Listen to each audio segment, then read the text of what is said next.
Ready? Yo, it's your boy JV. It's your boy Markie. And this is Life at 30. Yo, we got some guests here today, fellas. If y'all see who is here, y'all feel me? Go ahead, fellas. Introduce yourself, please. It's your boy Neverland Ron, MA Confidential. It's your boy Mars, MA Confidential in the building. Okay. We got some good guys here with us today, man. Like, this is actually the first episode Of season 2? season dose. Stop playing with him. Talk to him. Okay, then. Shout out to them. Hey, all right. Please. Yeah, so we had to bring some good guys with us. Get some good energy. For me, make the vibe a little different. For me, make the season pop off with the with the family. You feel me? Big fact. I appreciate the invite too. Oh yeah. Of course. You feel me? We gonna show some love and we go ask y'all some real interesting questions. Hopefully y'all up for it to answer. Open Hey. let's go. Let's go. We with it. Okay. We with it. Okay. You want to start off or you? Nah, you know what? I'm gonna be a gentleman. Go ahead, man. Go ahead. Hey. Alright, so if y'all don't know, my two guys right here, family, they got their own podcast. We gonna get into all of that. Let y'all, let people know where they can find y'all and all that, whatever.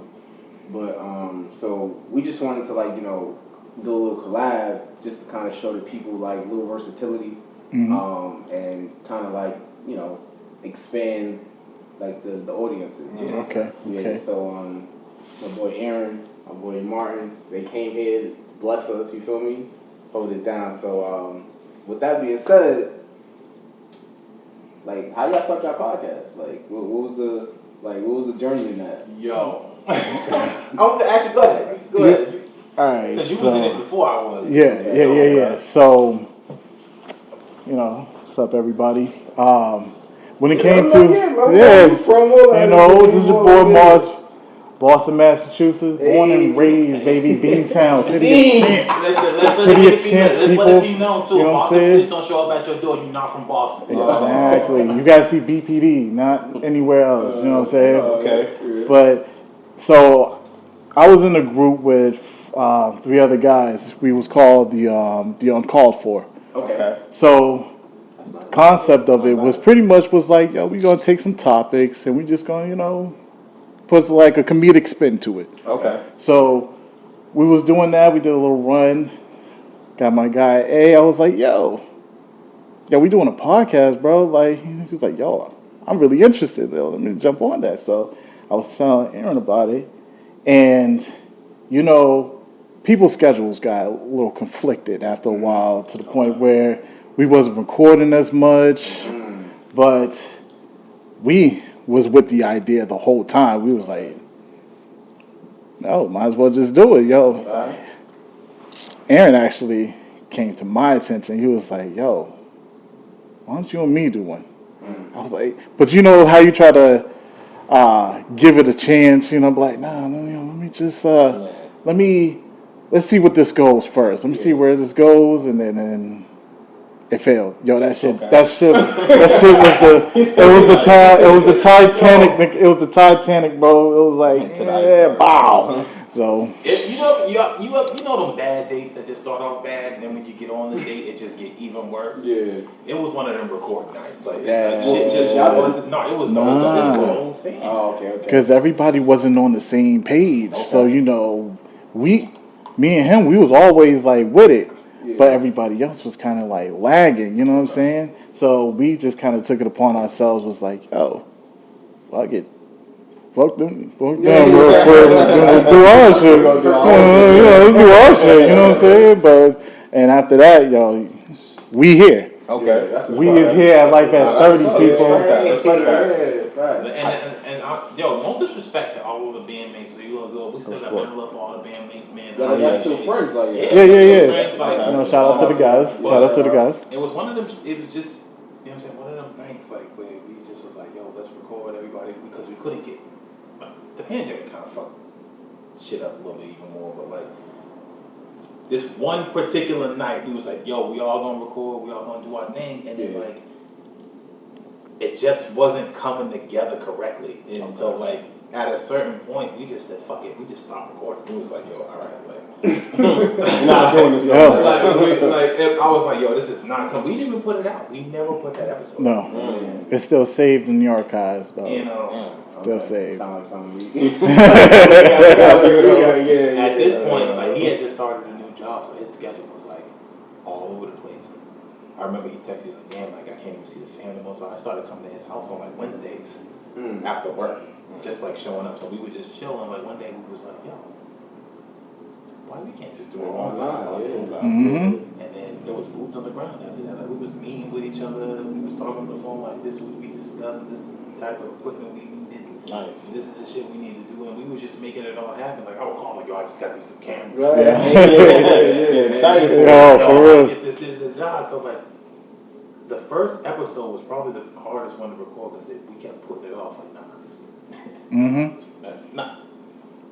And then when we finally got that first one, that shit was like cocaine. Like, after we finished it, we was outside. We was like, yo, we finally did that shit. That's Like, what's up. you know what I'm saying? 9 episodes later. Okay. 5 years. Right. Yeah. So, oh, by the way, it's your boy Double A on MA Confidential. I'll let your boy Boston born and raised. Gotta slide out of there. Gotta know. Yo, but what's the purpose? Like, what was the reason for y'all saying, yo, you know what, we're not gonna do it with them anymore? But what gave you like that reason to do it? Like, was it like fame? Was it for just to do it? Like, what was it for? It was the family aspect of it. Okay. Like we would just be in the kitchen, like he would make dinner, and we'd be in the kitchen, we'd be having some deep ass conversations. I be chefing, y'all. I be chefing. You know what I'm saying? We cook in our family. You know what I'm saying? We be in the kitchen. I mean, but we was like, yo, we waste all of these good conversations. And it be between deep conversations. Deep. You know what I mean? So I said we should just put this shit on camera. Like, so we'll come up with some shit like we be talking, like, yo, this should be a topic. Oh shit, this should be a topic. Alright, cool. So we just start writing shit down. But it was more so just like, yo, we waste mad game and mad gems. Because it's only us two. I wouldn't say it's a waste, because you learn from each Right, other. you learn from each other. So even though you dropping a gem on your boy, it's not necessarily a waste. This is true. He might prosper in life and be even better. Like, you never know. You're right. He might have told some shit. He like, hold on. When I say it like that, yeah, you feel me? It's more so like we just wanted to share what we talk about with the world. Yeah. That was the same with us. Like we started. Well, we started years ago with just the whole years ago with the ideas, with the conversations and everything. So it was like, alright. And then similar to y'all, like we like trying to get other people, to hop on board with it. And then we just was like interchanging people. You know, it started with like 3, then it was like 5, then it was back to like 3, and then it was like just me and him, and like same thing. So we were putting it off, like we gonna do it. We're not gonna do it today. The schedule a little messed up, the work schedule and all. We trying to sleep or whatever. We trying to work out, so we can't do a podcast and work out. So, and then one day you just was like, yo, like let's just go for it. And we put it together, and it was trash. I was waiting for magic to happen, but the first one was super dirt, like the quality of the video that we took. The camera was just trash. We was talking like this, super low. And like we just didn't like it didn't feel it seemed like we like kind of like we forced it instead of like letting it flow. And we showed it to a few people. Yeah, we did. We showed it to a few people. I mean, they was like, yo, just keep going. Go get there. You figure it out. Just something about it. Just to change the it. craziest thing though, like sometimes you really can't be biased. Like you gotta really sit back and look, because we thought that joint was magic. Like it was fire. At first we looked at it like, I was like, just the quality a little messed up. But then we was like, let's watch it again. Okay. Like another day, we like, let's watch it again. We watched it. It was like, nah, this ain't it, bro. It is This shit went from a 9 because we did it. We happy we did it. Like you said, it got that crack feeling. Right. And then it was like, the hour and the waves. Let's watch it again, like different eyes. It was like, nah, this ain't it. Like we gonna have to get our shit all the way up, like change everything. So the first one is never like like, cause if you watch our first, we had babies crying in the back. Yeah. Fucking my little cousin / godson was in watching Paw Patrol. I don't know what the fuck he was watching. Yeah, he was. I think it was like Sonic or something. Like it had Sonic in it. Then he started yelling. And then, like the dogs start barking in the background. Like it was all types of shit. Y'all gonna owe YouTube mad money. They were like, "Yep, Sonic." Baby crying. Paw Patrol too. Wow, like we watch it back, we like, all right, we need to improve on this. All right. So the first one, even though it always comes off fucked up, it's always a great way to like be like, okay, I do this when I speak. Next time I'm gonna work on that. You know what? Maybe you could speak up a little bit more. So like when we speak now, we speak like just to make that shit count. But we be our own critics though, you know. Just like I always talk to him about like he wouldn't notice it until I pointed out about myself. I'd be like, yo, I do this a lot. Like, yo, I kind of like lag on this and and then you know. Once you see like the videos, you see the quality, you see like, all right, the conversation and how everything goes, you kind of just like, yo, I can do better next recording. So you just be on it, though. That's a fact. So what do you think, y'all, like the purpose of the, our viewers haven't really, seen y'all content. So like, what do you think the purpose of y'all? And I'm just kind of a little different from what he asked, but like, what do y'all do? Like what's y'all niche? Well, like what makes y'all different from everybody else? Everybody else? I mean, we just pretty much stay with the real. You know what I'm saying? Like we put the real out there. We're not gonna sugarcoat anything. The topics that we do talk about is like straight raw. You know what I'm saying? You're gonna get the raw deal anytime you see it. So like, we ain't holding back, no holds bars. So when you watch us, we're speaking our opinion, but it's real opinion. It's a real statement. It's real facts that we're throwing out there. But we are ready for the smoke. Ready for the smoke. We ready for the smoke. Like you watch a video. Oh, do you think? You look at it and then you hear somebody's opinion. You're like, that fucking opinion is mad stupid.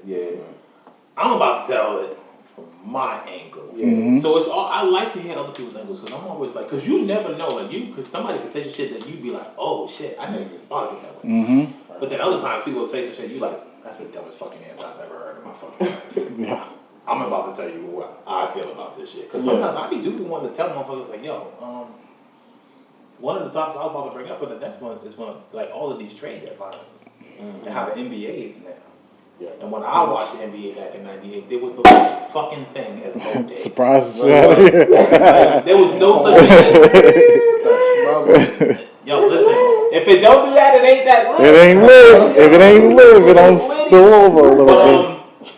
Yeah, like when you look at low days, and I see low days in the NBA, like motherfuckers just taking a day off just because it's Tuesday. Me as a consumer, if I'm paying to see LeBron play, and I show up and this nigga talking about something, he got the day off because he's tired, I want my fucking money back. I didn't pay to come see the fucking rest of the Lakers. I came to see LeBron. Shout out Bron. He did LeBron. something the niggas couldn't do in 40 years. Shout out Bron. My boy. I'm not a LeBron fan. I'm not a LeBron fan. I gotta give credit. Listen, but I will give credit where credit due. Look, I'm a Michael Jordan fan through and through, but I would be lying if I never said LeBron wasn't one of the greatest talents of this younger generation. Of our generation, I was wrong. This man hit everything. He hit everything. I think two different. There's two different eras. It's two different eras, but I think Bron is definitely the go to his era. Because y'all are a little bit younger than me, right? I was fortunate enough to be able to see Jordan play throughout the '90s, but then also see Kobe, but then also see LeBron. So I got more to see Kobe. I got the tail end of Mike. 45 Mike. I got the tail end of that. And Kobe and LeBron. So I will say it was a different era. Yeah, when I was able to watch basketball, it was processing. Yeah. Like I said, like the tail end of like. Crazy. Back in NBA Live was the shit. Now you say NBA Live today, motherfuckers are. They'll be like, you. 2K? Live? 2K? What are you talking about? You meant 2K, right? You meant to say 2K. Shout out to NBA Sports, man. They gave it a shot. Like, they had a run. They had a run. They had a run. They tried in like 2012 2020 when that last live game came out, but it was trash. Yeah, I feel like once 2K5 came out, I feel like that's when it was like. It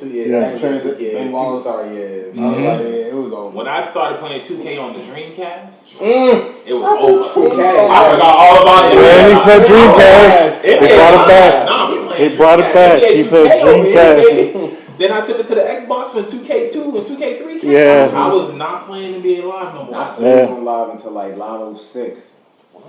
Live 06 was wavy. The Dwayne Wade cover? Yeah, that was. Yeah, you know. Probably like when Live 2009 came out, you like, all right, look, y'all gonna look at I hopped on 2K7. Yeah. That's when I was really like 2K1 and all that, 2K and all that. I played it, but I wasn't really like how I am now with 2K. But yeah, like 2K7 and on, it was just like, it was lit. It was lit. I was fucking with Live just because it had the dunk contest. It did have the dunk contest and the 3-point contest. It was kind of easy to navigate. Yeah. When you try to do it on shit, we try to do that shit on 2K. Yeah, it's mad tough. Yeah. Because you really have to like navigate like catch the ball under the button, and they gotta be timed correctly. I don't know. But yeah, getting back to y'all, like I ain't gonna front. I watched a couple. I watched the majority of y'all drinks. I ain't gonna front. I like it. Like I was telling him before, like I was like, y'all getting better, like because I watched it from the beginning, and then like just like little things. I was like, yeah, they getting it. Like they understand what's going on. One of the episodes I watched y'all when I was playing Uno in the kitchen. Oh yeah. I was like, yo, first of all, shout out to them because that fucking concept is mad. Like if you think about it, like niggas just in the kitchen. Right. Dealing Uno cards like bad bitch joke. Yo. Like, right, we about to pull up on these things. And you talk about it, but that's what if you think about it, like y'all concept is the correct real life concept. Like if you ever played Uno or stayed with motherfuckers at the kitchen table and y'all just be like, yeah man, mortgage rates went up last week. Yeah. You know what I'm saying? Yo. Nah, for real. Nah, I appreciate that. Yeah. Nah, I appreciate that. We appreciate that. But y'all see we lost, all right? Yeah. My fault. No. You know what's crazy though? But that was the quickest ass whooping I ever seen. You know what I'm saying? Like, you tried so hard though. Like middle of the conversation, yo, my guy here, my guy Jay. Cam, I ain't gonna phone Cam. I brought it all the way back 3-3. Yeah, you did. I was like, yo, he made it again. It was like he was in mid sentence. It was like, oh yeah, Uno out, and it was like that was it. I was just like, yo. It was the way he did it though. He was like, yeah, so you know what I mean? They did that Uno out.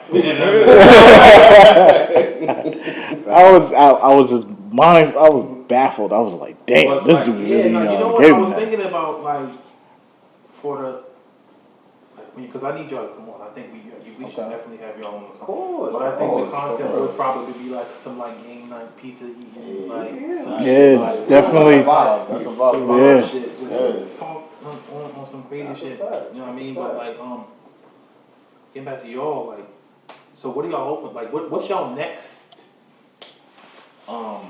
feat? Like, what's the next thing y'all looking to accomplish with y'all? I'm gonna shoot for this one. Especially since y'all in season 2 as well. Since we're in season 2 now. So our next big thing, merchandise.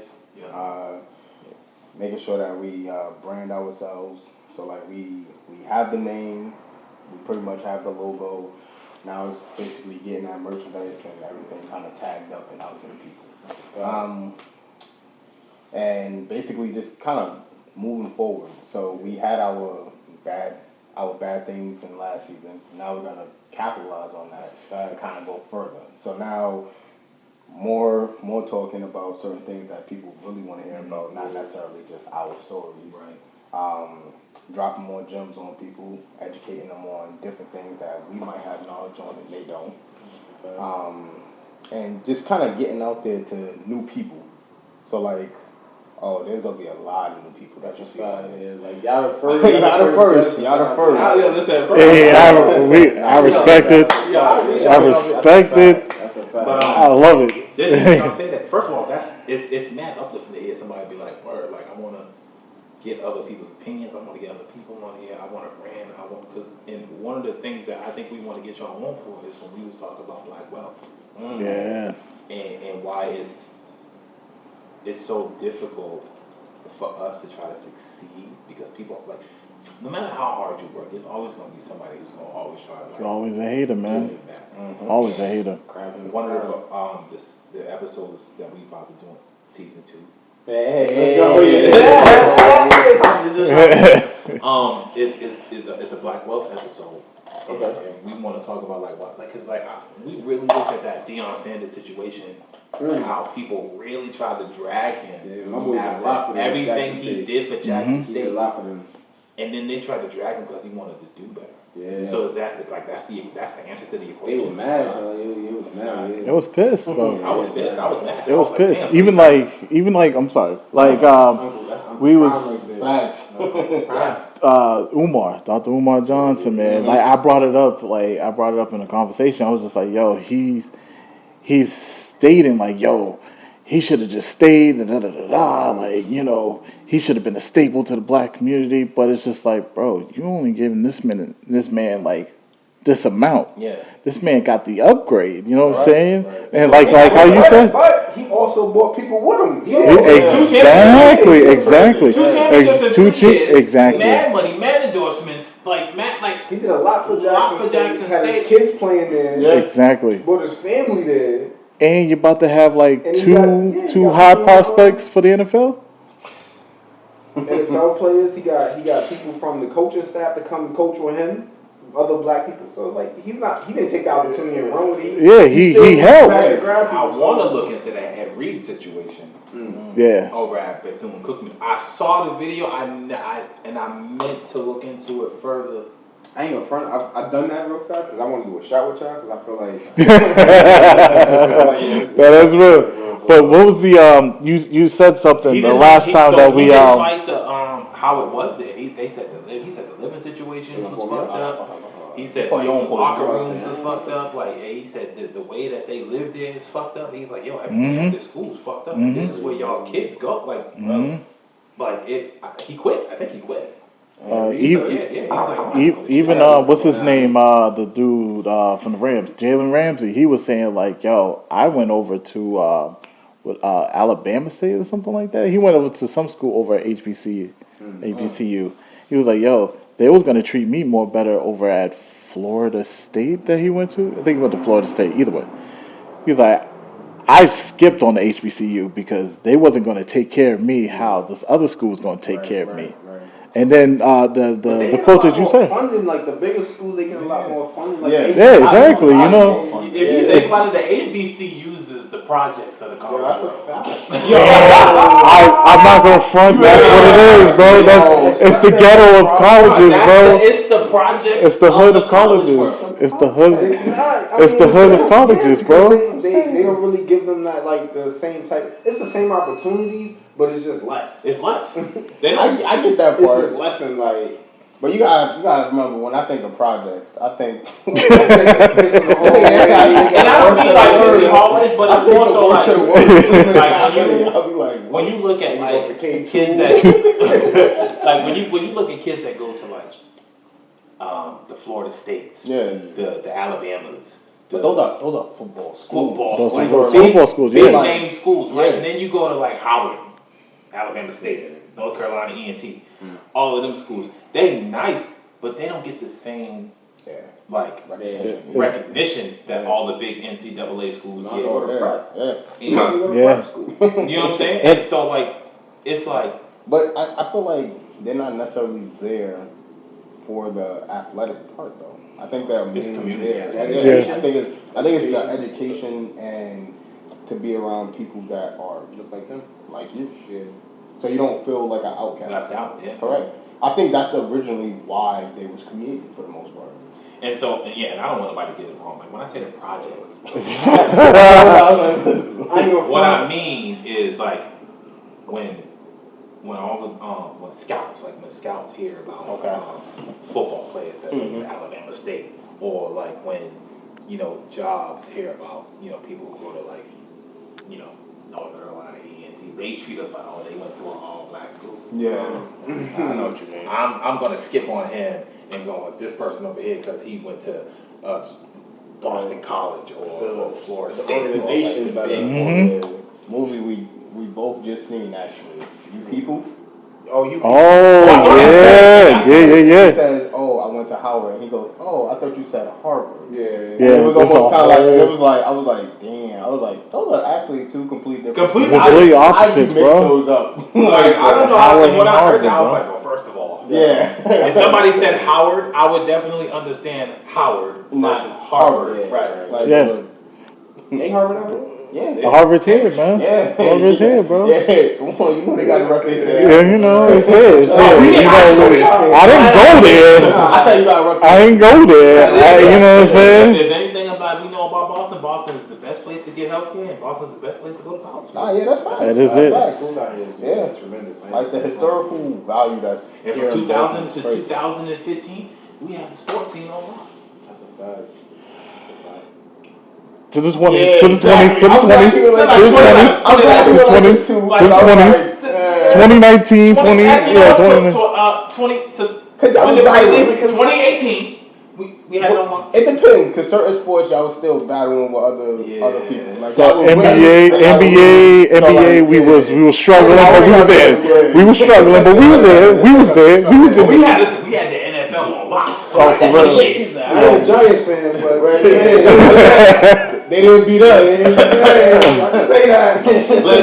Y'all can have that. You can have it. Y'all hold us twice. You can hold it. I ain't gonna say nothing. We ain't gonna say nothing about that. Listen.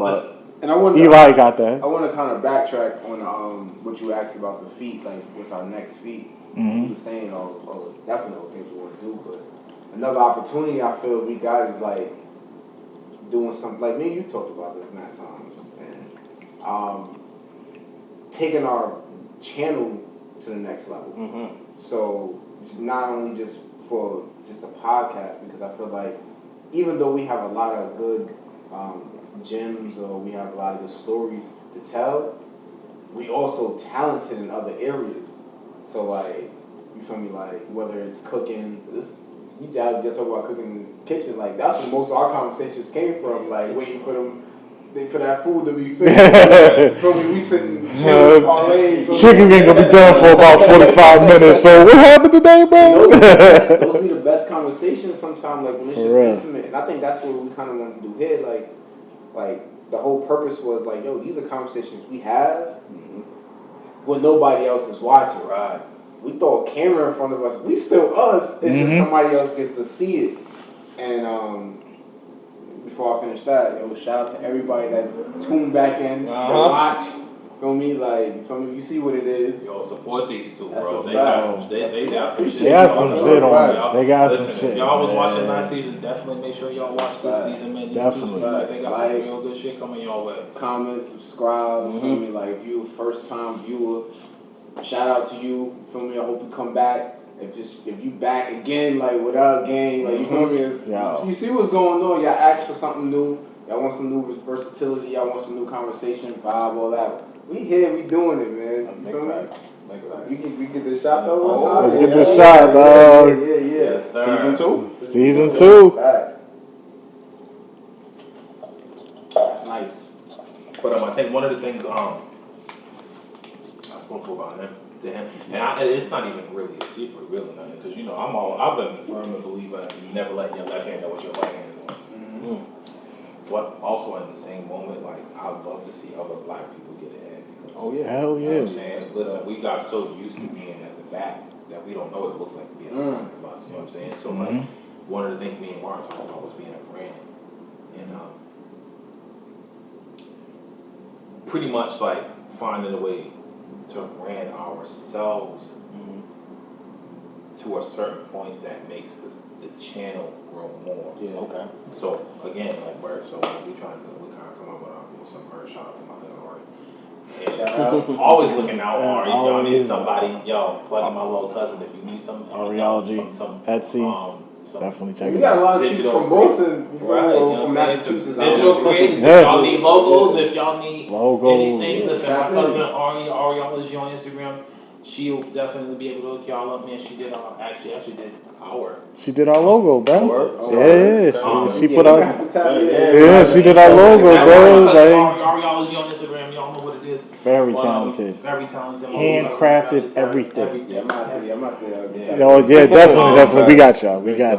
But we're like, yo, what if we? Let's get the cousin discount too, right? Come on, hold on.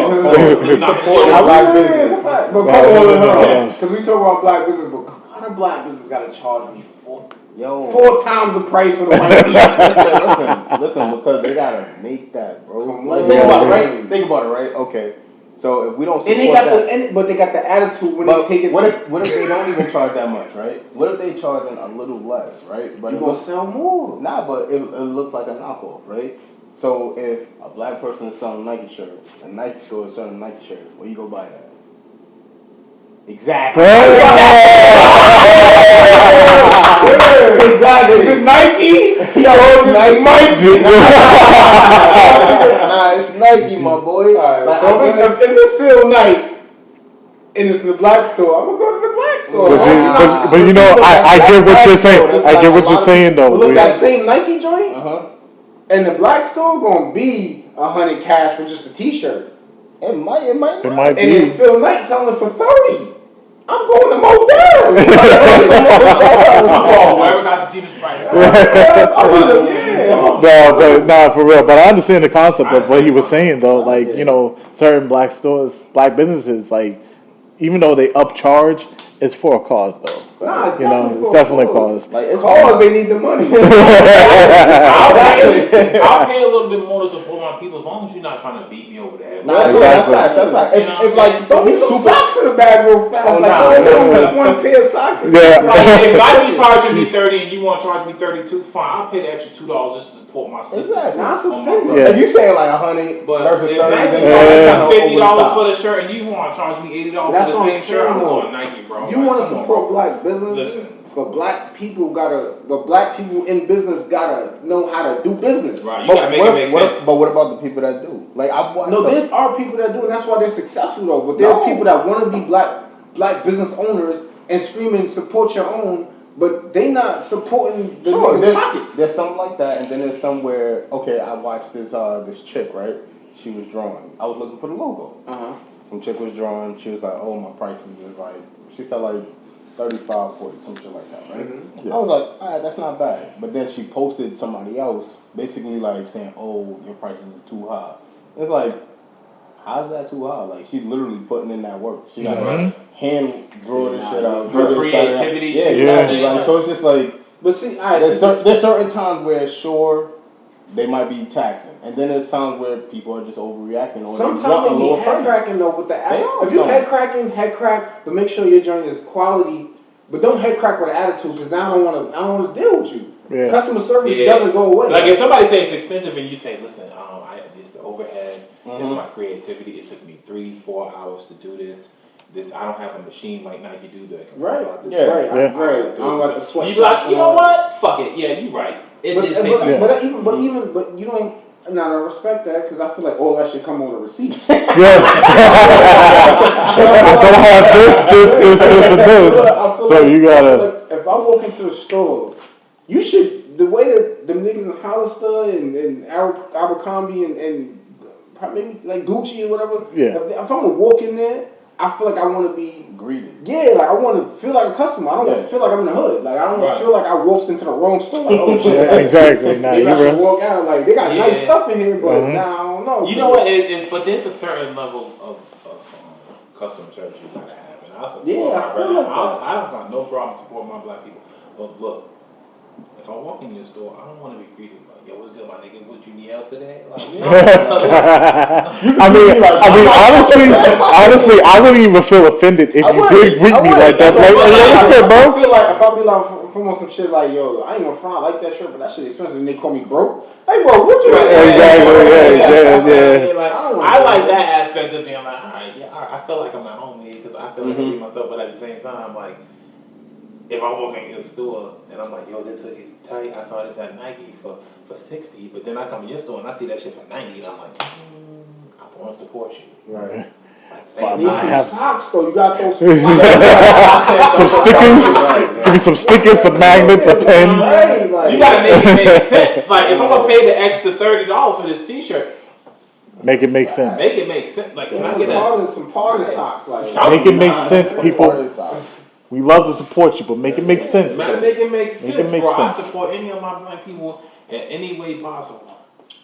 Give me some stickers. Make it make sense. Yeah, look, I can buy my beard oil from anywhere, but my homegirl at the gist now, she be like, look, I got the Mary Kay beard oil. And I said, how much you want for it? How much you want? Yeah. She was like, 22. Yeah, you got it. I said, you know what? For you, I got you. 22. So I only buy my beard oil from her. For me, I'm hey. Stop playing with me. Stop playing with me.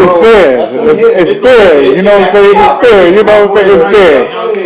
But don't lie to him, bro. I said it's fair. He got that. He got that though. He got that. That's the booty. Yo, if he put wow. But if you put the beard oil on there, I might need. You know what I'm saying? I might need the link.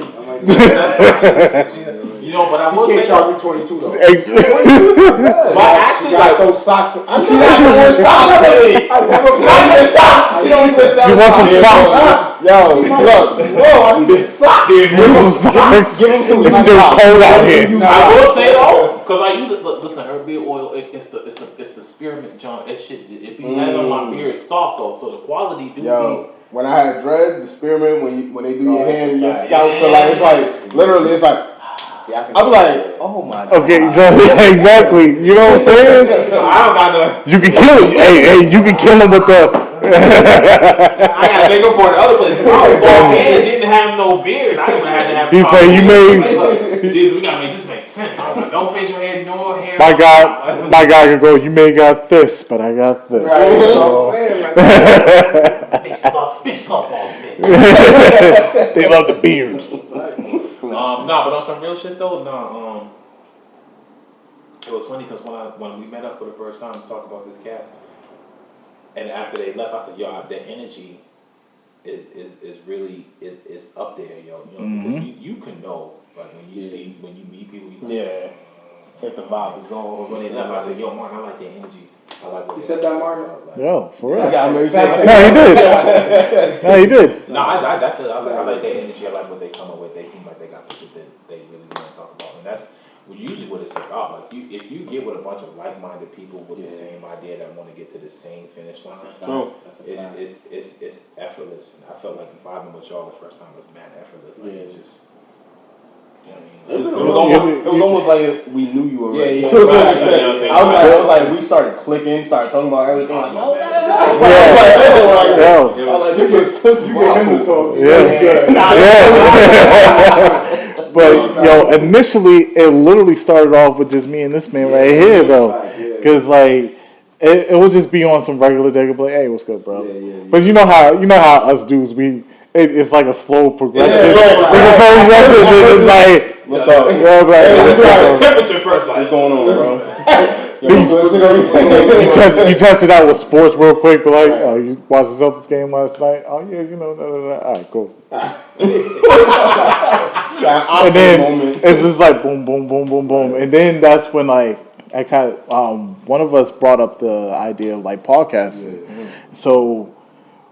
We was talking about it, and then like I think I was talking to I pretty much brought up the channel bringing up the channel that me and A was doing. Like we was like, yo, I'm talking about doing a podcast, like started it up, boom, boom, boom, and then you was talking about how you was bringing up yours, and I was just like, yo, do it, bro. Like I was encouraging the idea, you know what I'm saying? So that's the biggest thing because even though me and you was gonna do it. From jump, we still was kind of like trying to figure it out. But after having a conversation with Martin, and like him showing me like, yo, this is like we got it on wax already, and I'm like, oh, like that's crazy. Like but that whole week before I even talked to you, and it's the power of manifestation. Like I was like, yo, God, send me around somebody that's like I can get on a podcast, so I can like, cause I know I got stuff to talk about. You feel me? Like I want to make this shit work. I want to make this shit pop. And that's when he just popped up like, yo, I got the and I'm like looking, I'm like, oh, this is wavy. All right, cool. I'm gonna subscribe, whatever. Immediately I hit him like, yo, bro, we gotta do this shit. We gotta doing this shit, bro. I'm telling you, we can take this shit to the next level. Like, let's get it. And from there, it was like, I was like, yo, usually what we do is like, because one of our biggest problems is, and I feel like, I don't know about everybody, but I know one of our biggest problems is procrastinating. It happens, Joe. So we came up with our idea at like fucking February. Yeah. But we didn't really record our first episode until like April? Yeah. Yo, it was late, bro. It was late. Actually, wait. No. I think it was like after the summer. So it was like October. Yeah, it was October, so we started talking about this shit in February, but we didn't really start manifesting this shit until like October. But in our like that whole summer, we spent time getting cameras. We spent time. What do you think is the hardest? What do you think is the hardest part about doing podcasts, and especially like being like? Let me ask like this, like, your reality versus, your expectation versus your reality. So what's like the hardest part of doing a podcast? I think we expect to put out an episode every week, but life and work makes it that much difficult. So anyone who wants to start a podcast, you gotta really want this shit. You gotta do it. Like it's like going to the gym. I don't want to wake up at 5 a.m. chat right now. But if I know there is a destination that I'm trying to get to, you got to get that ass up and be like, you know what, I'm fucking tired, but I know this is my shit. This is what I really want to do. I really want to put this shit out there, so I got to put 10 toes to the ground and get the beating. And that's pretty much what it was. Like there was nights like when we recorded, like remember. This was my fault, first of all. There was a night where he was coming to record, but he was coming a little bit later because some shit had popped off. I usually try to wait to smoke my blunt either a couple hours before or a couple hours after. For some odd reason, I smoked that shit like 30 minutes before he came. So when we recorded that session, it was fucking useless. Yo, and I have my moment. He had his moment. I had my moment. So right before we was about to record, we was waiting for like for the equipment to be ready. I had a quick toke of the a vape, and the shit was good. It was hitting right. It was hitting right. It was hitting right, and like we had a little bit of little bit of brown. You know what I'm saying? So I was just like slurring like a motherfucker, man. Like it was one of those like recordings where it was just like you look back at it and you'd be like, damn. Nah, let's not put that out. Put that shit out on the bloopers though. Yo, it would be because honestly, we was talking about some good shit. You know what I'm saying? We was having a great conversation. It was just like I was just sitting there like, yeah. My boy forgot he was. But also, you know what came good at that though? We recorded that session again 4 days later. Okay. And it's probably one of our best podcasts. Oh, really? Yeah. Probably because I didn't remember none of this shit. Somebody was off. Somebody it was more so like we was like, all right, when we did it, we was like, yo, we're not gonna smoke. Okay. We gonna pour the drinks up during the podcast, so we gonna sip lightly. But so many gems, and like we wrote everything down, and we was looking. I remember we was looking at the tablet. Yeah. It was going down the fucking the shit just went off so effortlessly. Okay. I ain't gonna front. My favorite episode from y'all. I'm sorry, cut you off. No, go ahead. My favorite episodes from y'all, though, I ain't gonna lie. This is what really had me like. This is why I think I started really like commenting on y'all shit. I was like, y'all was talking about checking on your, like, just checking on your people. And I was every time I like do something, I think about something, I always gotta hit him up because I'm like, yo, ideas come to me like that. And I'm like, I gotta make sure, because he gonna, like, the reason why we work is because I come up with an idea, and he makes sure that the idea manifests. So it's like, yo, bro, they talk about, we need to have something not similar, like, you're not trying to bite, but it's just like, just like, we need to come up with something that's gonna be like, over the top, like, type shit. So, but yeah, like I love that. I love that whole, like, I was like, yo, because I was like, damn, y'all made me hit up like 7, 8, 9 people. But I ain't talked to a man alone. I ain't talked to a man alone because I'm like, yo, That's facts. Like, you really need to check on your people because you don't never know who going through what, and just that one, yo, what's good, how you doing, or I love you, or I miss you, or whatever. Like, just you just hitting them up, knowing that somebody care about me, could get them off the edge. You want to know is I thought about that after Twitch had committed suicide, but it was pretty much that episode. It resonated with me because before my mother died, I remember I was like, oh shit, I'm about to go see Mom Dukes on Friday. The problem was when I went to go see her that Friday, she had died that Friday. So it was more like, damn, we try to manifest things like, oh, I'm about to do this. If you think about somebody in a moment, there's a reason. You need to call that person in that fucking moment. Don't wait. Don't. Not trying to cut you off. My grandfather, I was planning on going to see him Saturday. He died right before I was actually planning to go. Same shit, yo. My grandmother, son, that same thing. My grandmother, I'm at work. I said, as soon as I get off of work, I'm gonna shoot right over to the nursing home, go see my grandmother. Nigga, I get off of work. At that time, I was getting off of work at 7 o'clock. I got off of work this Mexican dude is trying to make sure, and I love Mexicans. I ain't gonna front. I used to say I was Mexican. But so this Mexican dude, he's trying to make. I used to work at Enterprise. He's trying to make sure that he's gonna get a car for this day. And I'm telling him like, yeah, you're gonna get the car, bro. I got you. I helped you before. I got you. And I'm just like, I'm just thinking about I'm gonna go see my grandmother because I knew she was on her last leg, but I just never knew when it was gonna happen. Right. And so my cousin had texted me, bro. It was 6:58 or something like that. I'll get out at 7 o'clock. I got a Camaro. I'm gonna drive over there mad quick, though. You feel me? He's like, yo, grandma died. And the Mexican dude, like, I hear him talking, and it just started like going away. Everything he's saying was just like silent. Like the volume was going down, and I was just looking at my text messages like, what? I was just about to go see you. What you mean? You just like, you feel me? And then, like, I just was sitting there, and like, he's like, I think he's asking like, are you okay, or do you hear me or something? And I'm just like stuck, like, what the fuck just happened? Yeah.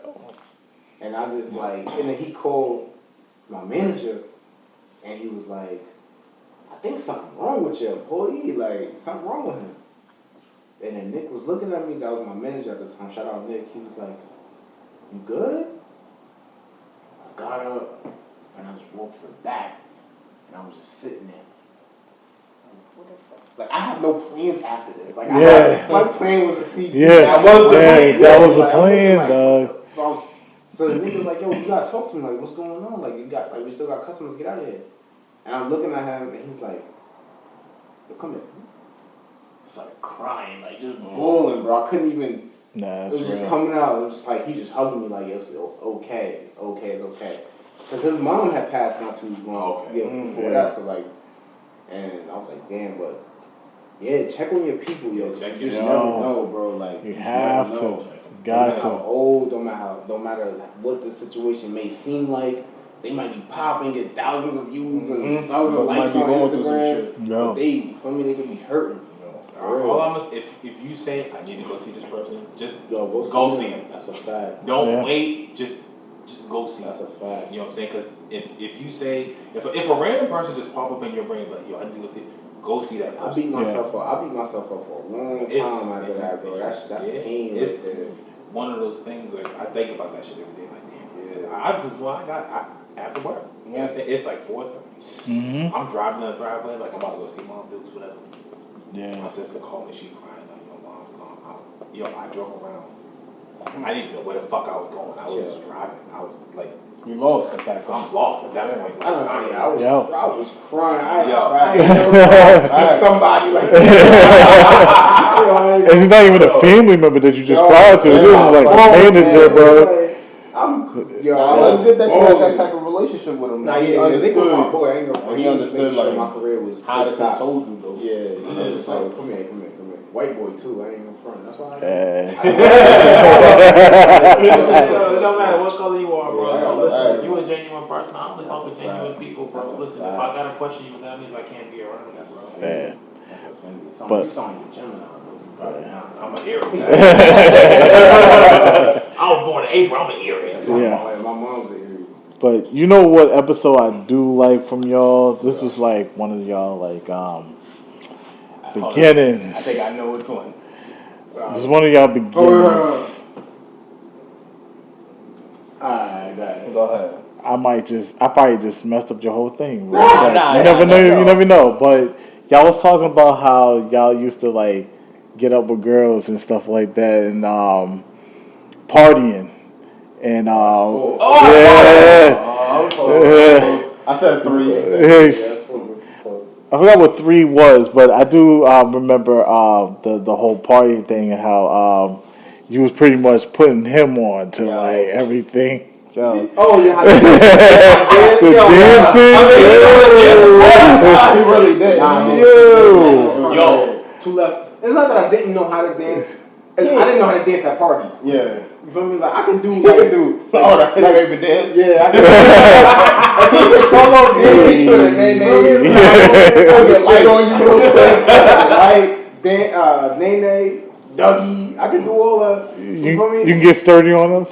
I see that. I'm rubbing mines now, right? You know what I'm saying? I've been looking at him like, yo, yeah, I got rhythm. I don't know how y'all do that shit, bro. Nah, but I wasn't a party guy back then. I ain't gonna front. Like now, I mean, I'm still not a party guy, but I'm more open to it though. I ain't gonna front. Like I'm not. Back then, excuse me, bro was trying to take me to a party. Mm-hmm. And bro, I would try to stall as long as possible, so maybe he'd be like, I'm just going, I'm gonna leave you.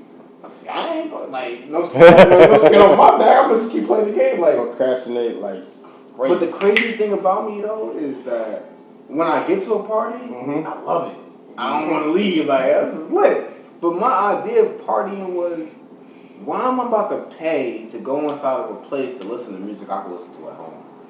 Dance to the music I could dance with them. It was the shorties, bro. It was the chicks. It was the chicks. Exactly. Because I was getting joints. Like I didn't care. I didn't need a party to go check out joints. Like I was bringing them to the crib. You left that party at collab. Like, bring them back. I got the spot. It was never like my mom wasn't really like that, and I'm a lover boy, so like I was kept a girlfriend, so like even you were certified? You were certified lover boy? Before certified. True light skin. Yo, when I was listening to y'all story, man, and it was like it just brought me back. It brought me back to my like teenage years, like it. People don't celebrate party like how they used to. You know what I'm saying? Like you remember when you go to not you. That's why. You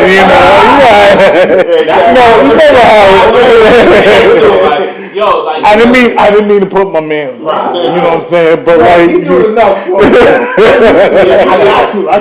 If you think like that's what I learned how to dance. Exactly. Yo, you go to the parties, you grind on the chicks and everything. I swear everything I love. My first ever like. You got the this. Yeah, it's over here. My first ever party, shout out to my cousin Charlene, right? Charlene, what up? She was having a party at my crib, and I was probably like, I'm gonna say 11 or 12, one of those ages, right? Hey. So I'm like, alright. Oh, you started early. You started early, you know what I'm saying? Y'all been drinking. You always look like you drinking. Y'all always look like y'all been drinking. I've been drinking cranberry. Yeah, so we was at this so it's a party at my crib. My mom always had like the party spot. Yo, shout out Della. Facts, that's big facts. Shout out Della. So all her friends is over, whatever. I'm like, I'm in the room. You know how they put the kids in the room, like, you can play the game, stay in the room. I'm like, nah, I don't want to play the game. I go out there and try to see what's up. So I'm like, alright, yo, stay right here. I'm like, yo, stay right here. I'm gonna go out there and I'm gonna go try to dance with one of the girls.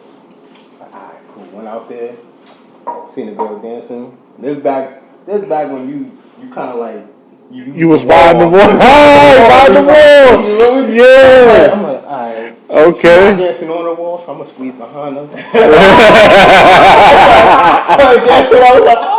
Went back in the room. Wow, I was super in. I was like, yo, Steph, yo, we gonna go out there. We gonna dance with some girls. Come on.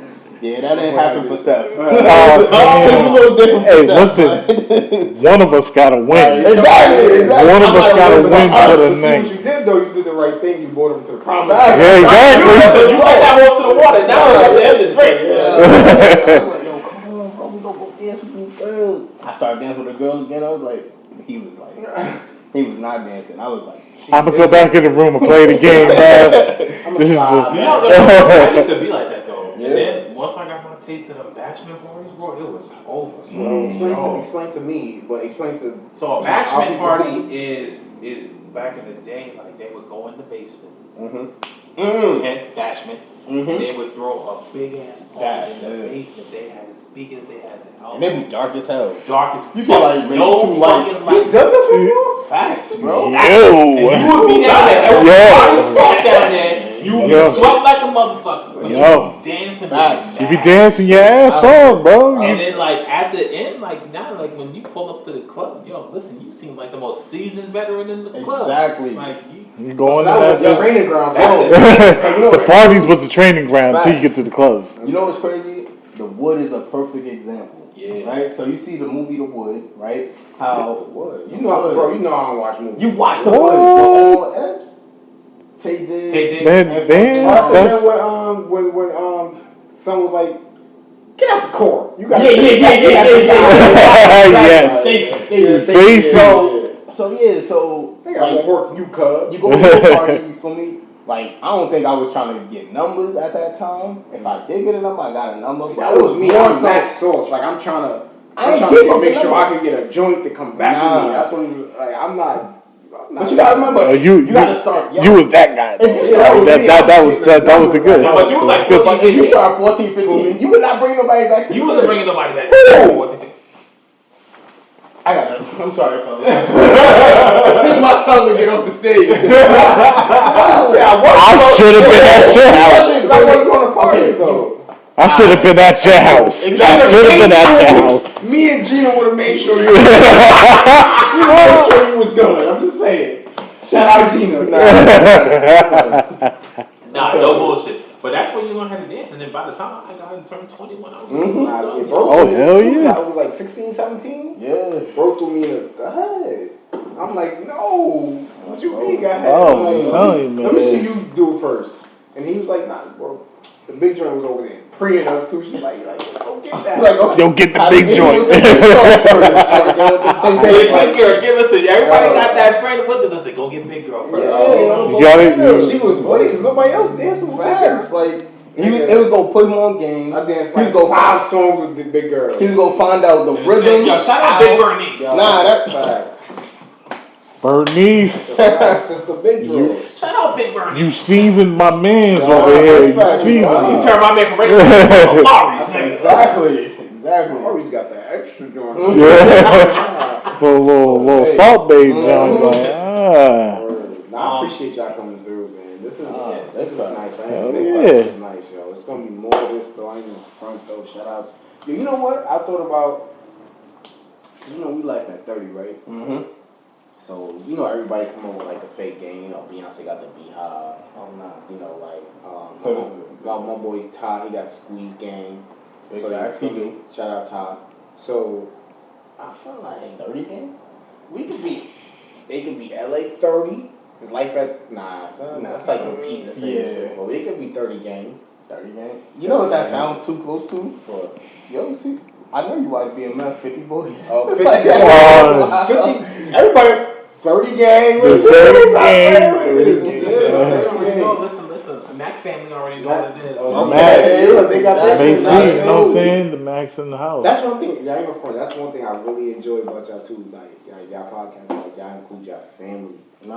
Family is like, and family and family ain't big in a lot of black families. No, it's not. FOE, family over everything. And I try, bro, I ain't gonna try to make sure that everybody that I love know I love them.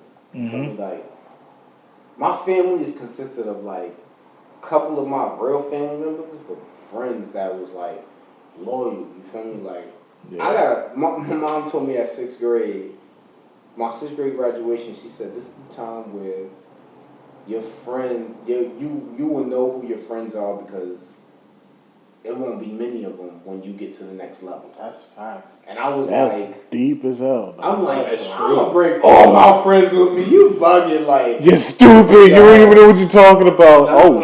Shit. The friends that I did bring with me, they became family for real. Like, yeah. I don't even call my friends friends. They family. Yeah. They went from cousins to brothers. Wow, that's big. People like, how many brothers you got? Mad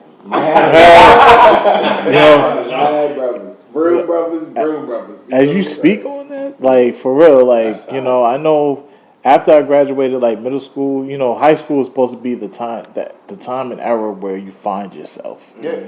So you find yourself as a man and an individual, but you also find the clique. You find your peoples, bro. That's facts. You find your peoples within high school, and I found one individual. One individual out of high school. Out of my 4 years in high school, we still best friends to this day. That's what's up. Till this day, that's my bro. My man Jonathan, bro. Shout out J Rocket, bro. I see you, dog. Shout my nigga Trump, bro. Listen, I've been doing this. Yeah, he's Vietnamese, bro. We all gotta have one. You know what I'm saying? Everybody I fuck with from high school, but this is the one person that like me and him been friends since we was 14 years old. Like, we still friends to this day, like his whole family. That's ninth grade. Like that's 9th grade, bro. That's from 9th grade until now. We've been like 20 plus years we've been friends, bro. Yeah. That's what's up. I'm gonna show him this age. You said, it's just like,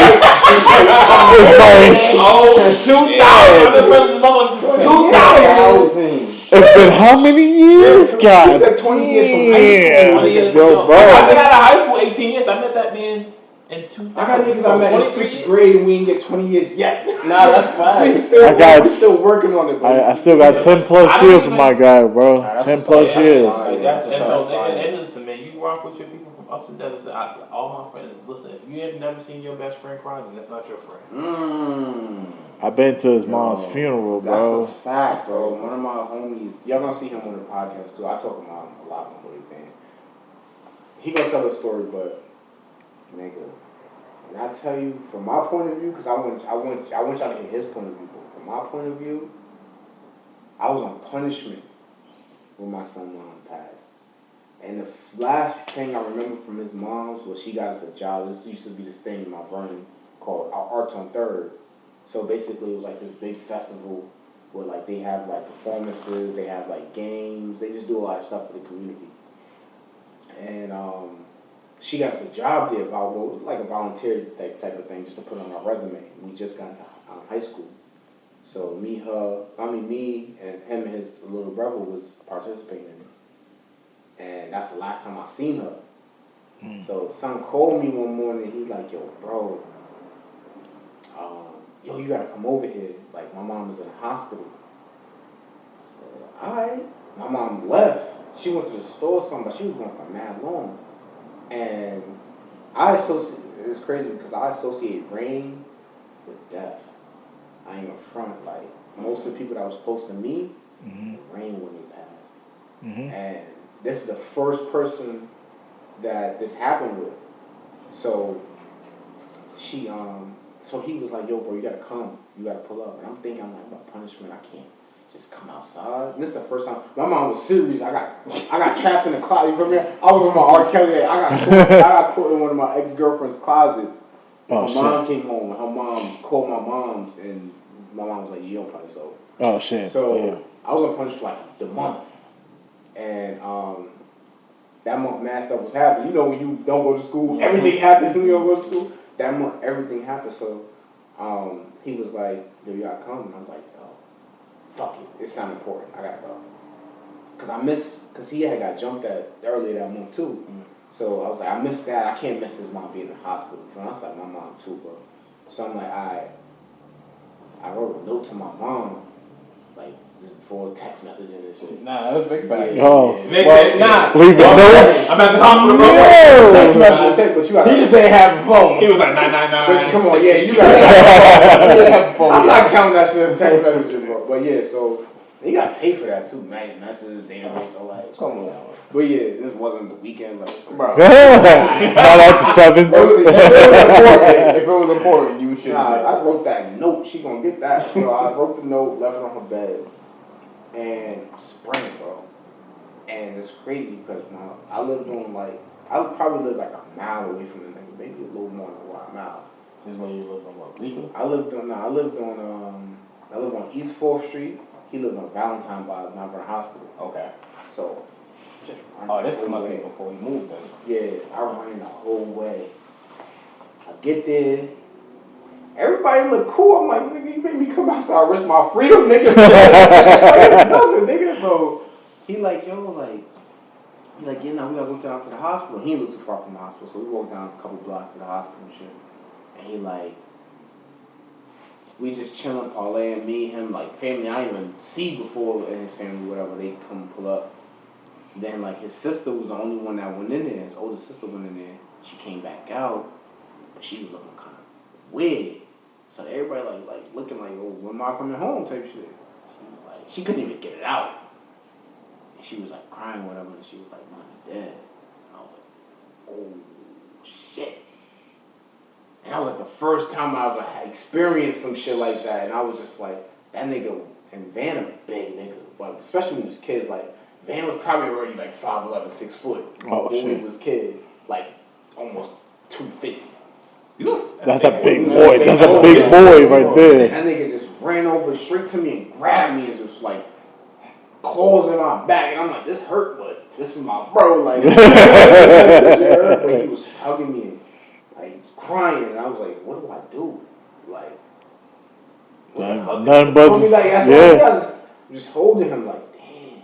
And then like his sister came and his other, like his siblings just came and we were just hugging. I'm just like, damn, you can't tell me it's gonna be alright. Yeah. It's not. That's Motherfucker, listen. Motherfucker says, "Oh, just live through the memories." Nah, fuck that. That shit. You gotta go through it. You don't have to go through this shit. This shit hurts. Yeah. You know what I'm saying? Like it's a different feeling. Yeah. It's a different. Especially when you can walk back home. I can see my ghost call my mom right now. Yeah. You just walk like. Yeah, man. And that was just a long progress. Like I said, I don't even get into too much of that because I'm gonna let him tell the story. Get on, but yeah, like you said, if you ain't never seen your best friend cry, bro, like it's been ups and downs. Yeah, tell you. Yeah, I got this. I was there for my guy. Like from hearing the news, even like during the difficult times, like he'll just kind of just tell me everything. It's like, yeah, you know, this is going da. And you can go to the hospital with him to pick up the medicine. You know what I'm saying? Even knew her before and during that time frame that she was going through her shit. Right. So I was like, yo, I had to ride the wave with him. You gotta ride the wave, man. You know, you gotta ride that wave with them. Yeah, you know, that is family at this point. Like, family, bro. Yo, one of the things that I still hold true to this day, listen, my boss used to always tell me this shit. He was like, yo, if you never let these people eat at your dining room table, they are not your friend. So you at a dining room table. So this is that level because some people call it dining room table because they don't have no space in the kitchen, so they kind of put it. Nah, that's facts. I know what you mean. Or if you I mean, sat with the family.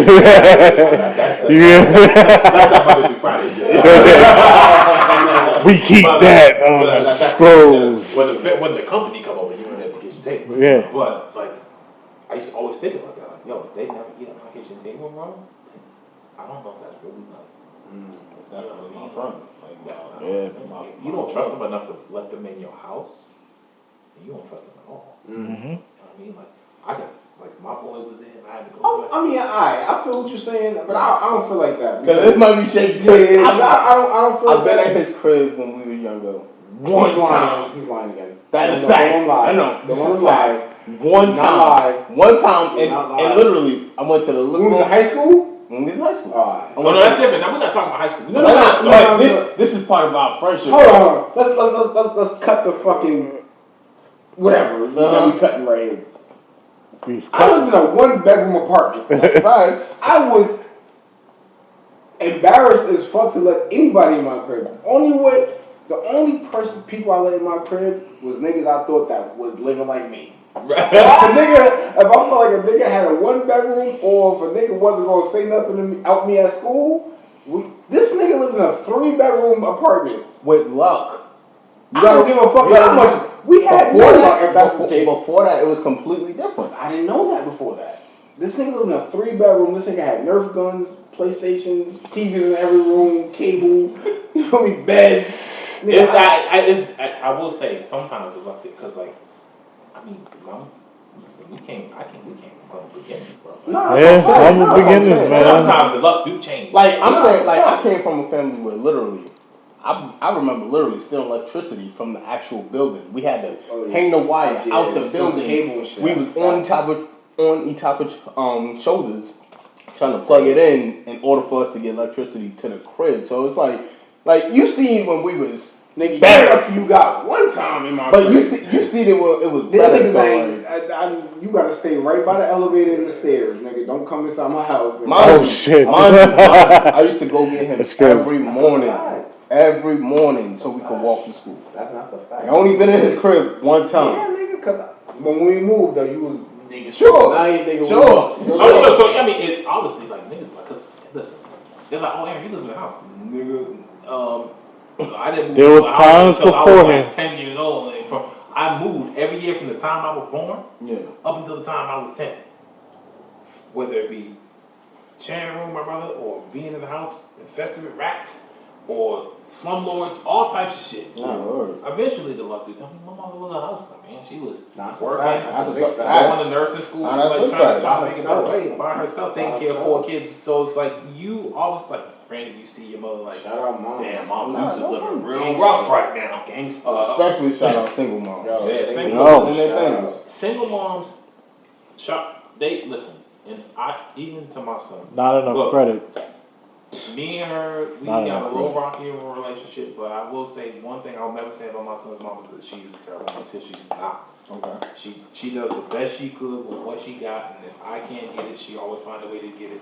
So shout out to her, shout out to every single mom out here who take care of their kids by themselves, because that shit is hard, and I know that shit first hand. Mm-hmm. You know what I'm saying? Like, so you grew up into that shit. I mean, if I'm not mistaken, and y'all could correct me, but I think most of us grew up in single mother households. Yeah. We all grew up in single mother households, man. So it's different. So that's like not enough credit. And be like, there might not be no Christmases yet. There might not be no Christmas. Yo, that shit is real. You know, like, that shit is real. I'm joking about it right now, but yo, that shit was real. When that exactly. You know what I'm saying? Missed us.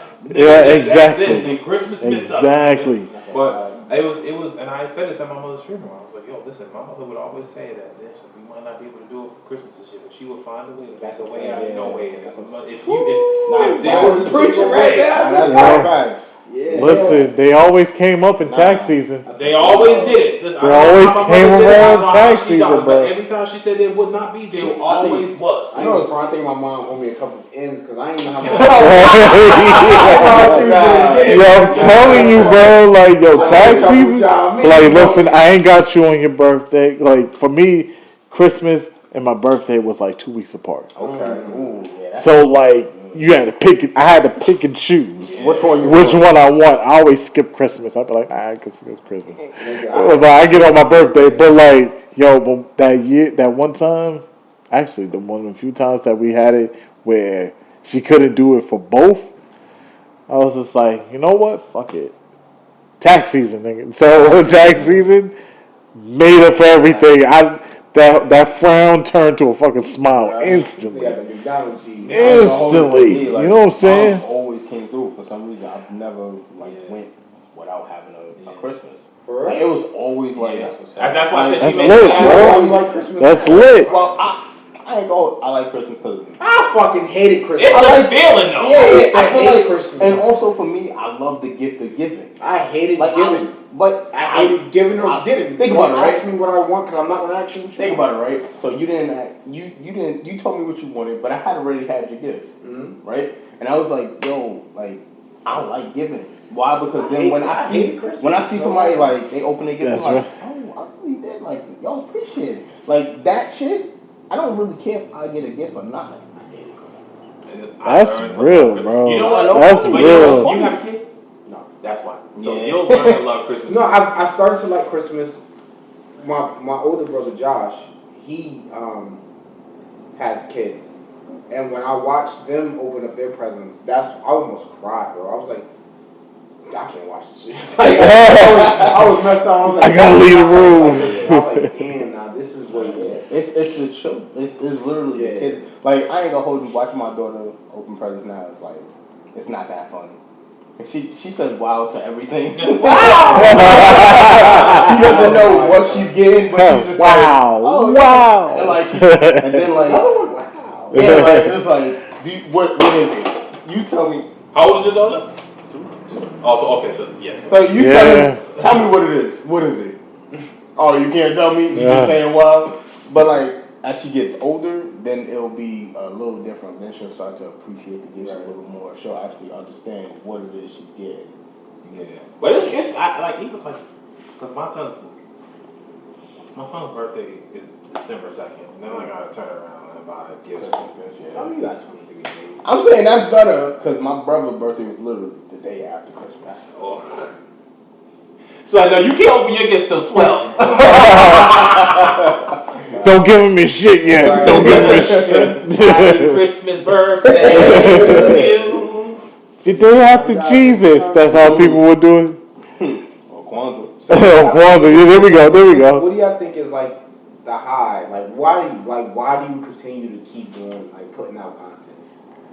You ever watch because when you listen, remember that episode we did when we was in front of the TV and I was getting accused about being in relationships and shit like that? Yeah. And then you sit there. Oh wait, my fault. There was this one episode. I don't know if it's the same thing you talking about, but there's an episode where y'all are talking and then y'all episode is kind of playing in the back. That was the episode. That was the episode, bro. That's kind of smooth right there. That was fire. So it was because that was the first time we ever recorded at my crib. He's like, how we gonna do it? And I was like, I don't fucking know, but we'll figure it out. Mm-hmm. And I was like, TV going on now. Fuck it, let's just flip flop everything and do it.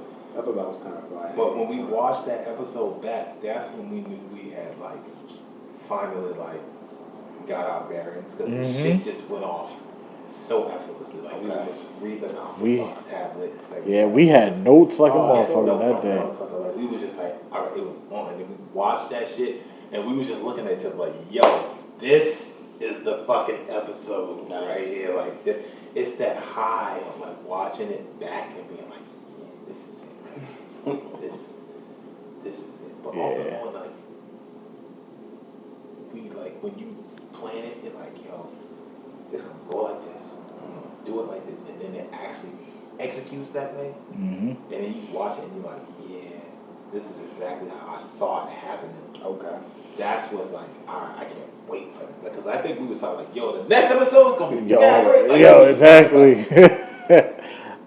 What's your emotion or how you get a high off of this? For me, it's more of just putting out the content in general. You know what I'm saying? It's because we will always talk about a lot of things, phone conversations, even conversations we had today. Okay. It's just putting out content for people to kind of just listen and hear our thoughts. That's what gets me going because I want your reaction. I want your positive and negative reaction. I want you to tell me how you feel about what we're saying because it gets me going because I can hear. Like I said, I'm ready for the smoke. Yeah, he do be ready. I'm ready for the smoke, bro. I'm ready for it. I always say this, I'm ready for the smoke. Doesn't matter what we're talking about. Doesn't matter what it is. Yeah. I'm just ready for the conversation, the debate, the back and forth, even the conversation that you wouldn't have with everybody because the truth hurts. Yeah. The truth hurts, especially the stuff that we talk about. Okay, that's so I got relationships. I got a question though. Yeah. Have y'all ever thought about bringing those type of people on and kind of have that battle? Hell yeah! Ooh, let me tell them about this one. Okay. So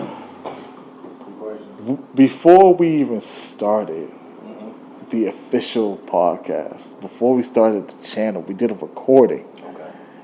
And we had a deep conversation, including about single moms, and we definitely gonna bring that back up. I think we should put it out. We gonna put it out. We'll put it out. We gonna put it out, like, but it's deep about single mothers. You know what I'm saying? Like how we always say, they don't get enough credit. Correct. But we kind of asked the question about, the mindsets and like everything, and we got to the nit grit. I got a question about that though. We got to the nit grit. I want to hear this, but we got to the nit grit of it, and it was just straight of a raw conversation. Okay. And I'm just like, yo, this is what we want. Okay. It was good to get your mother's perspective. Ooh, your mom's is on it? Nice. That's why so we go. So for y'all, I like that. We're gonna. Listen, Mac fan. Listen, we're gonna break. Yo, subscribe to their channel, y'all. Come on, for real. We're gonna put it out, and I remember. We're gonna throw it in the links. That's big facts. Big facts. So check make below. Sure y'all go see it. That's a fact. But we got to ask his mom, like the real, and she That's gave us some of the most raw. We got some dreams in the works. I ain't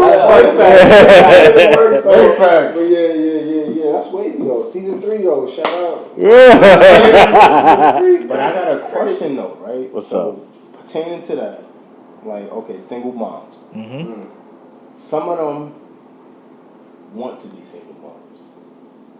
Yo, the behavior. Like, alright, so right now, right? I'm looking at my little brother. Behavior. He can't see his son because of the behavior of his BM.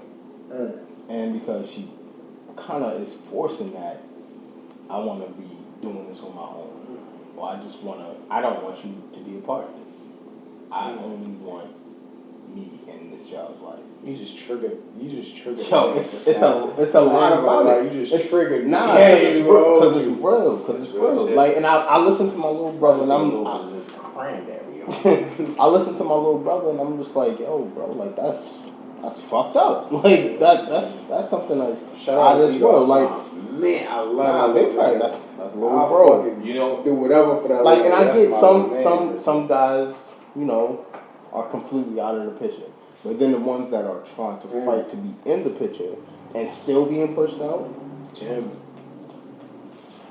and then you don't find out until you're older, like, oh, yo, you talk to your dad, and he like, I've been fighting all my life to try to be in your life. Because you grew up hearing the one perspective. One perspective. I hate this. And then I feel like you start regret, or you start like looking at your mom in a different way. It's like, yo, you was there all my life, but you are the cause for certain things in my life.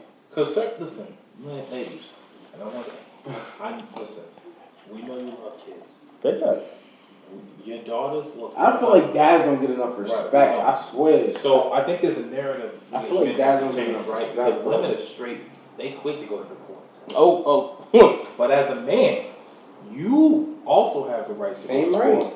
But it's not in your favor. It's not in your favor though. So you have to, if you really 60-40. That's facts. It's 60-40. If you really 70-30. If you really want to see your kids the way you say you want to see, you want to get the lawyers facts, though. involved. That's real. That's real though. That's real. Generally, when you get the lawyers involved, that's when pay that, you have to pay. But it's one of those how bad you want to see your kids. That's facts. If money's not if I had to make that choice, I would fight tooth. Like I would pay a lawyer and be like, no, I need. Sure, if you can afford it. If you can afford it. If you can afford it, because the thing is, think about it, right? A lot of black people are not educated. Mm-hmm. You feel me? They may have finished high school, they might not have. They may have. They may not have, right? And then, let's say they have a regular job. Whatever minimum wage is in that state, that's all they're making. So they're not making anything really, for the most part. They're making enough literally to get by. Check by check, that's to pay their rent, cell phone bill, light bill, whatever it is. Child support. Whatever it is that they gotta pay, that's what it is. And then you're left with literally scraps. So how are you gonna get a lawyer? I'm gonna put y'all on. every courthouse in a municipal courthouse has this person called the lawyer of the day, which is free. If you really not the lawyer. I found this out after I was getting a divorce. Okay. And they was like, I was like, I can't afford a lawyer. Shout out to you, bro. You got married.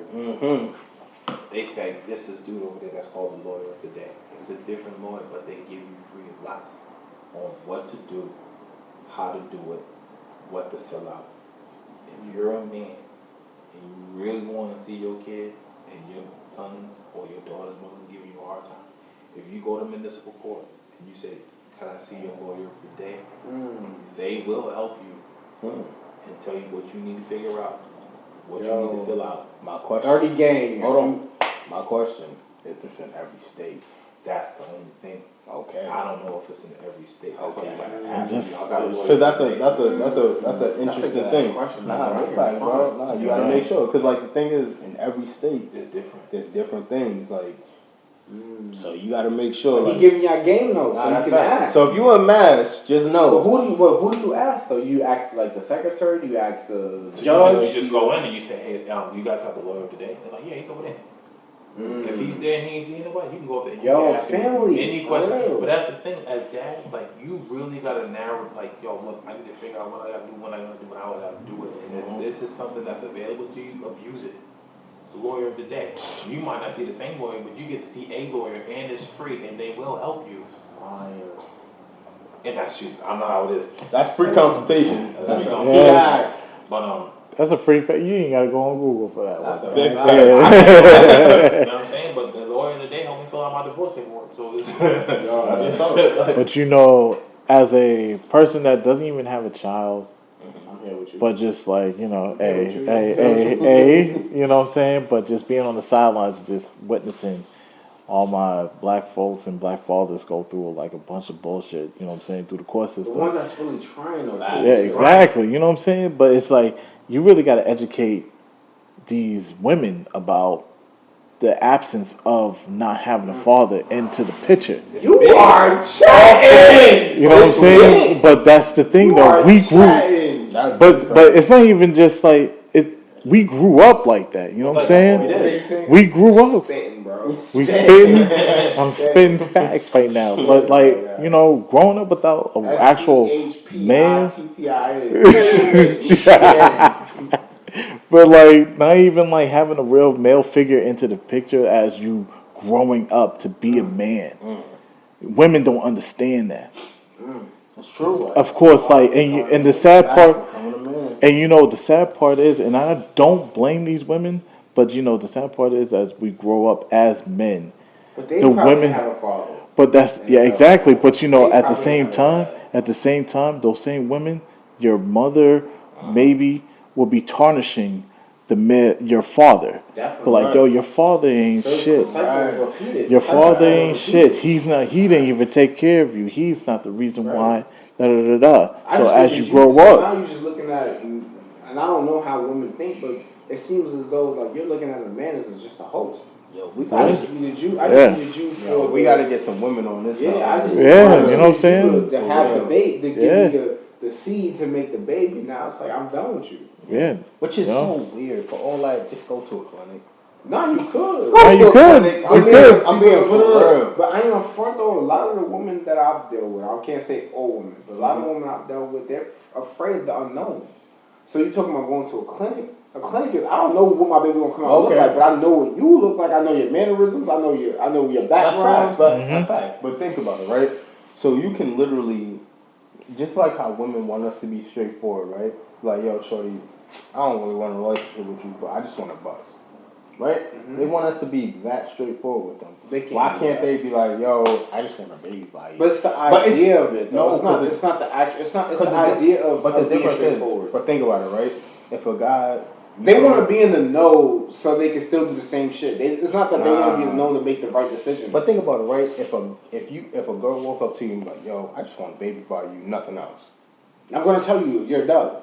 But there's guys out there that's gonna be like, yo, I'm down. Yeah, exactly. No, if you're down, it might be desperate. It was the conversation that we had earlier, but like how dudes be like, okay. Like that. We're dumb as shit. Sometimes we'll fall for the trap, bro. Right? If you get that in writing, I'm pretty sure if you go to court, you ain't gotta pay no child support. But communication and communication breaks down a lot. It does when it comes to guys and females. Like I see how we get over here, we can just talk about anything.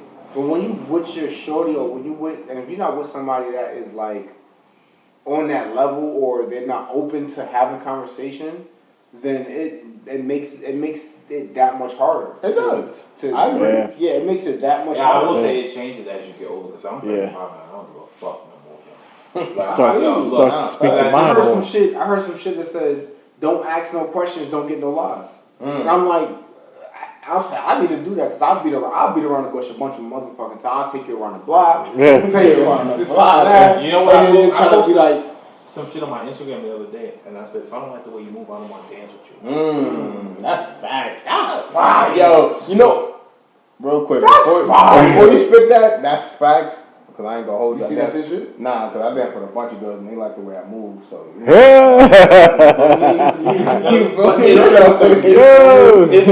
It's like, if I'm like, yo, if I question the way you move, like, nah, I'm sure, I don't think I want to dance with you. I'm gonna sit this one out. First of all, if you gotta think about it, like, I can't just look at you and observe about like how you move, but like I gotta think, not just once but twice about it. Like, yo, bro.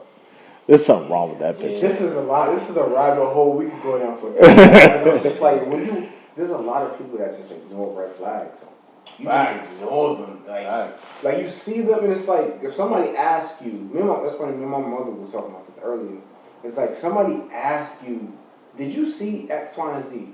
And you be like, "Nah," because you wasn't aware. But if you say, "Yes, I saw X, Y, Z," it's just because you just wasn't trusting yourself. Yeah. And it's like. You damn if you do, you damn if you don't. But it's like, when are you gonna trust you? Like I feel like I've lived a life. I put motherfuckers on me, on my life.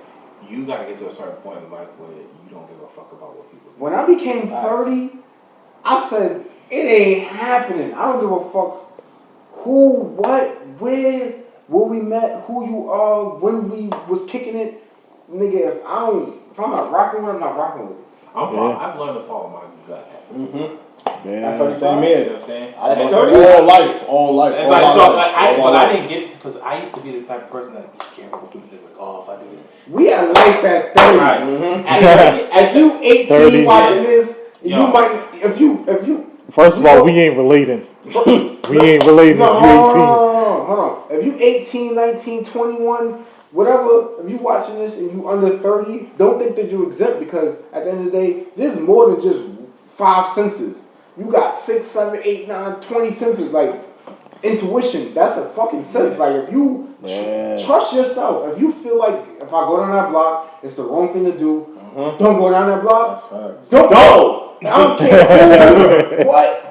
I don't care who's telling you, yo, bro, let's just go anyway. It's lit over there. Yo. Don't go. That extra 10 minutes walking down a different block could be the that's a life fact. That is a fact. I would rather spend 10 minutes walking down a different block than the cut. I would go home before I walk down that block. Me my life. But you gotta understand, like, people live on life on the edge. There's some live on the life on the edge. Life on the edge. There's people like that till this day. They don't. It doesn't matter how. Like there's heads older than us that's still living life on the edge. And it's like, bro. But when you look at them though, you like, yo, you've been living life on the edge since I was 18. I'm 30 now, and you still living life on the edge. And you still at this same fucking edge. So what? Yo, grow up. I'm be honest. Grow up. For those people though, they like that thrill. They like that edge. Yeah. They like to constantly feel. I don't think they like it, bro. I think it's a fucking rat race that they get caught in. It's a hamster wheel, bro. Think about it, right? I don't think Think about you right now, right? I feel like those situations all lead to dead ends. I'm gonna say this, right? I think everybody reach a certain point where they're done with that life on the edge at different ages, right?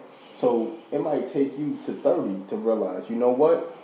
I don't need to be on the edge no more.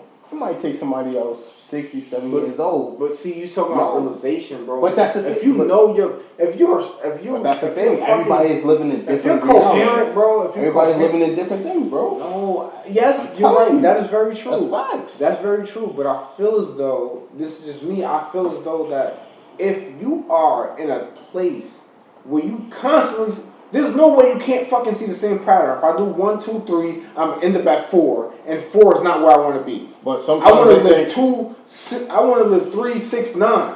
Sometimes, right? You might think 1, 2, 3. Maybe I might skip 4 this time. No, you won't. But that's the definition of insanity. Doing the same thing expecting different results. But the thing is, you can't do the same shit expecting to be. I'm gonna skip 4. But no, you're not, bro. You're gonna do the same fucking thing again. How many times it took you to learn in school? Yo, if I keep talking in class, I'm gonna get detention. And still did it. I only got attention one time and I didn't go. No. That nigga lying. I was in the same class when he got detention multiple times. No, I got detention because I got detention multiple times because I didn't go to detention the first time. No, he got detention. I skipped detention and I didn't go. So she said you're gonna go. You're gonna go until you don't go. Me and him was in the same class. That's a fact. We got Miss Zini. Shout out Miss Zini. I don't know if she died. Stop saying that.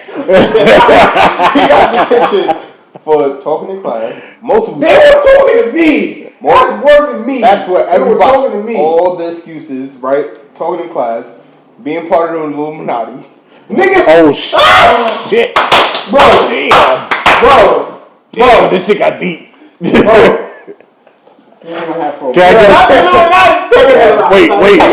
I want a Rolls Royce. Okay? If you can make that happen for some odd reason. Yo, niggas told the teacher. I want to talk to Jay-Z. He was. Niggas told the teacher. He had detention, didn't go. Period. Okay. I was a part of the Illuminati. She believed it. She goes, what's the Illuminati? What you talking about? They told her some devil organization, some shit. She told me he got put to the other you side. gotta sit on the other side of the class. I said, Miss, are you serious? Like, are you serious right now? That me? I can't even pass your fucking notebook check. I'm a part of the Illuminati. Where's my Rolls Royce about the I'm here. She goes, no, Mr. Sanders over there. I'm like, yo, you're serious. Bro, she told me I couldn't talk to nobody. I couldn't look at the other. He still was talking from the other side of the room. She made me read. Then she tried to put me on. This is why I feel like racism really came into play. Get the fuck out of here, black kid. Get the fuck out of here, but black kid, bro. We always black in that class. Yes. She seen a black kid and she goes, he can't read. Read the Regent's paragraph. I'm reading that bitch. Easy. I know. She goes, oh. I think that's what she gave me my respect back. He's a smart one. Okay. He had detention. He had detention. I had detention for this nigga talking to me. This nigga is He got us detention. Get the fuck out of here. Alright, so like he said earlier, if you got me to talk, then that means we cool, right? No, we already cool at this point. No, who introduced who? You introduced yourself to me because exactly. Exactly. Right. He would always be talking, and then I would respond. After class, yeah. It wouldn't be after class, bro. In class, listen, everybody had that one nigga. Listen, but it wasn't me. No, like. Listen, we always had that one best friend that we always got in trouble with. Exactly. Because this nigga, you meet each other, you like, yo, I fucked with this nigga, and then you be in class like, No. I'm gonna tell you this. Yeah. I didn't want to. First off, when I moved to that school, I didn't want to make friends at all. At all. I literally was an extrovert and turned into an introvert because I didn't want to make no new friends. I was like, nah, fuck this school. I just want to pass. Get the fuck out of here. Go back to the Bronx. Literally, that's exactly what it was. Oh damn! Exactly what it was. Damn. That's exactly what it was. He gave that school the middle finger on the way to it was there. Like literally, I don't really want to be here, but you know what? I have to. So I'ma just learn what I gotta learn, and that's it. This dude became my friend. Cool. Introduced me to other friends. Cool. When we be in class, Pop, Farah, that's facts. That's facts. Ange, DeAsia, I might see them real soon. But he would always be talking. It would be me, this dude named Tariq, this dude named Ange, this dude with this girl with this little ass ponytail. With the little alfalfa going on. It was I'm gonna stand up for Naya at this point. My fault, Naya. You wild cool. I fuck with you. My fault. She had the alfalfa though. She had the alfalfa. She had the bang. We all had that. Did she have a swoop too? Niggas had a swoop. Niggas had glow ups after high school. This is fun. But literally, like, we sat in like the far right. It was all of us, literally, in like this little conglomerate of this like of these tables. It was singles. This nigga is lying. He was in front of a night. He was nigga. I'm being. Think about it. Shit. This is. If you not talking, why are you looking back like this? Why are you looking back? Yo, no, this nigga is the type of nigga like, yo, what's this? Get the Whoa! Yes. That begs a good question. So since we on the topic of friendship, is it possible to have a female best friend as a man? No. Why? No. Oh. I'm gonna say no. This should turn to a 180 real quick. Nah, wow. But you know, I'm gonna tell you why. I'm gonna say no because at some point. Wait.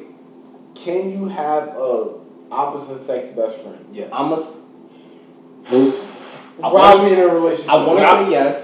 I want to say yes. Is it with me in a relationship? So it's just alright. So you're in a relationship. I'm gonna say yes. Well, you got no relationship. You have this one best friend. So if I had the best friend before the relationship, I believe if it was strictly platonic and literally you had no feelings for this person, then it would always stay like that.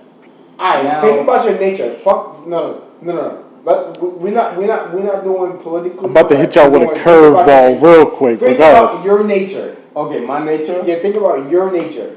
I think yes. You can have a female best friend. I can have a female best friend. You can? Yes. Okay. Why? Because I feel like. So you don't think that you fit the standard of you wanted to do something or you did something with your best friend and it's just like. Because I feel like sometimes I'm gonna let you answer. I ain't gonna do that. You answer. I'm gonna say yes. I think it's possible. For you. For me. Okay. Why? Because me and that person has an understanding, knowing that this is a friendship. You feel me? One might like the other, but we understand where this is going. This is a friendship. It's almost like a brother and sister thing at that point. See, I feel like once you one like the other, it's over. Yes, I agree, but sometimes you feel me, people get over it. Like you never like somebody. Once you get friends on, I feel like it's over. Yeah, it's over with. I don't think so. I think once you like somebody, in my mind, and we have correct. We have different minds, yeah. But you never felt like I like this person. But it is put me in a friend zone, and I'm like, no. I'm gonna. I feel like that's a path I have to take to get to you. I feel like you just determined at that point. Like you just like, because I need to get this person. Like, because no, you don't. Yes, you do. Because in my mind, it is. What you mean you don't want me? I understand. So that's what we were saying earlier. So like you want to friend zone me. So like I don't do that. So you'll be the guy that will kind of still pursue. I will be your friend though. We'll be cool, but you'll still try to pursue the whole thing. That's real shit. I mean, they will be that. Because at the end of the day, it's.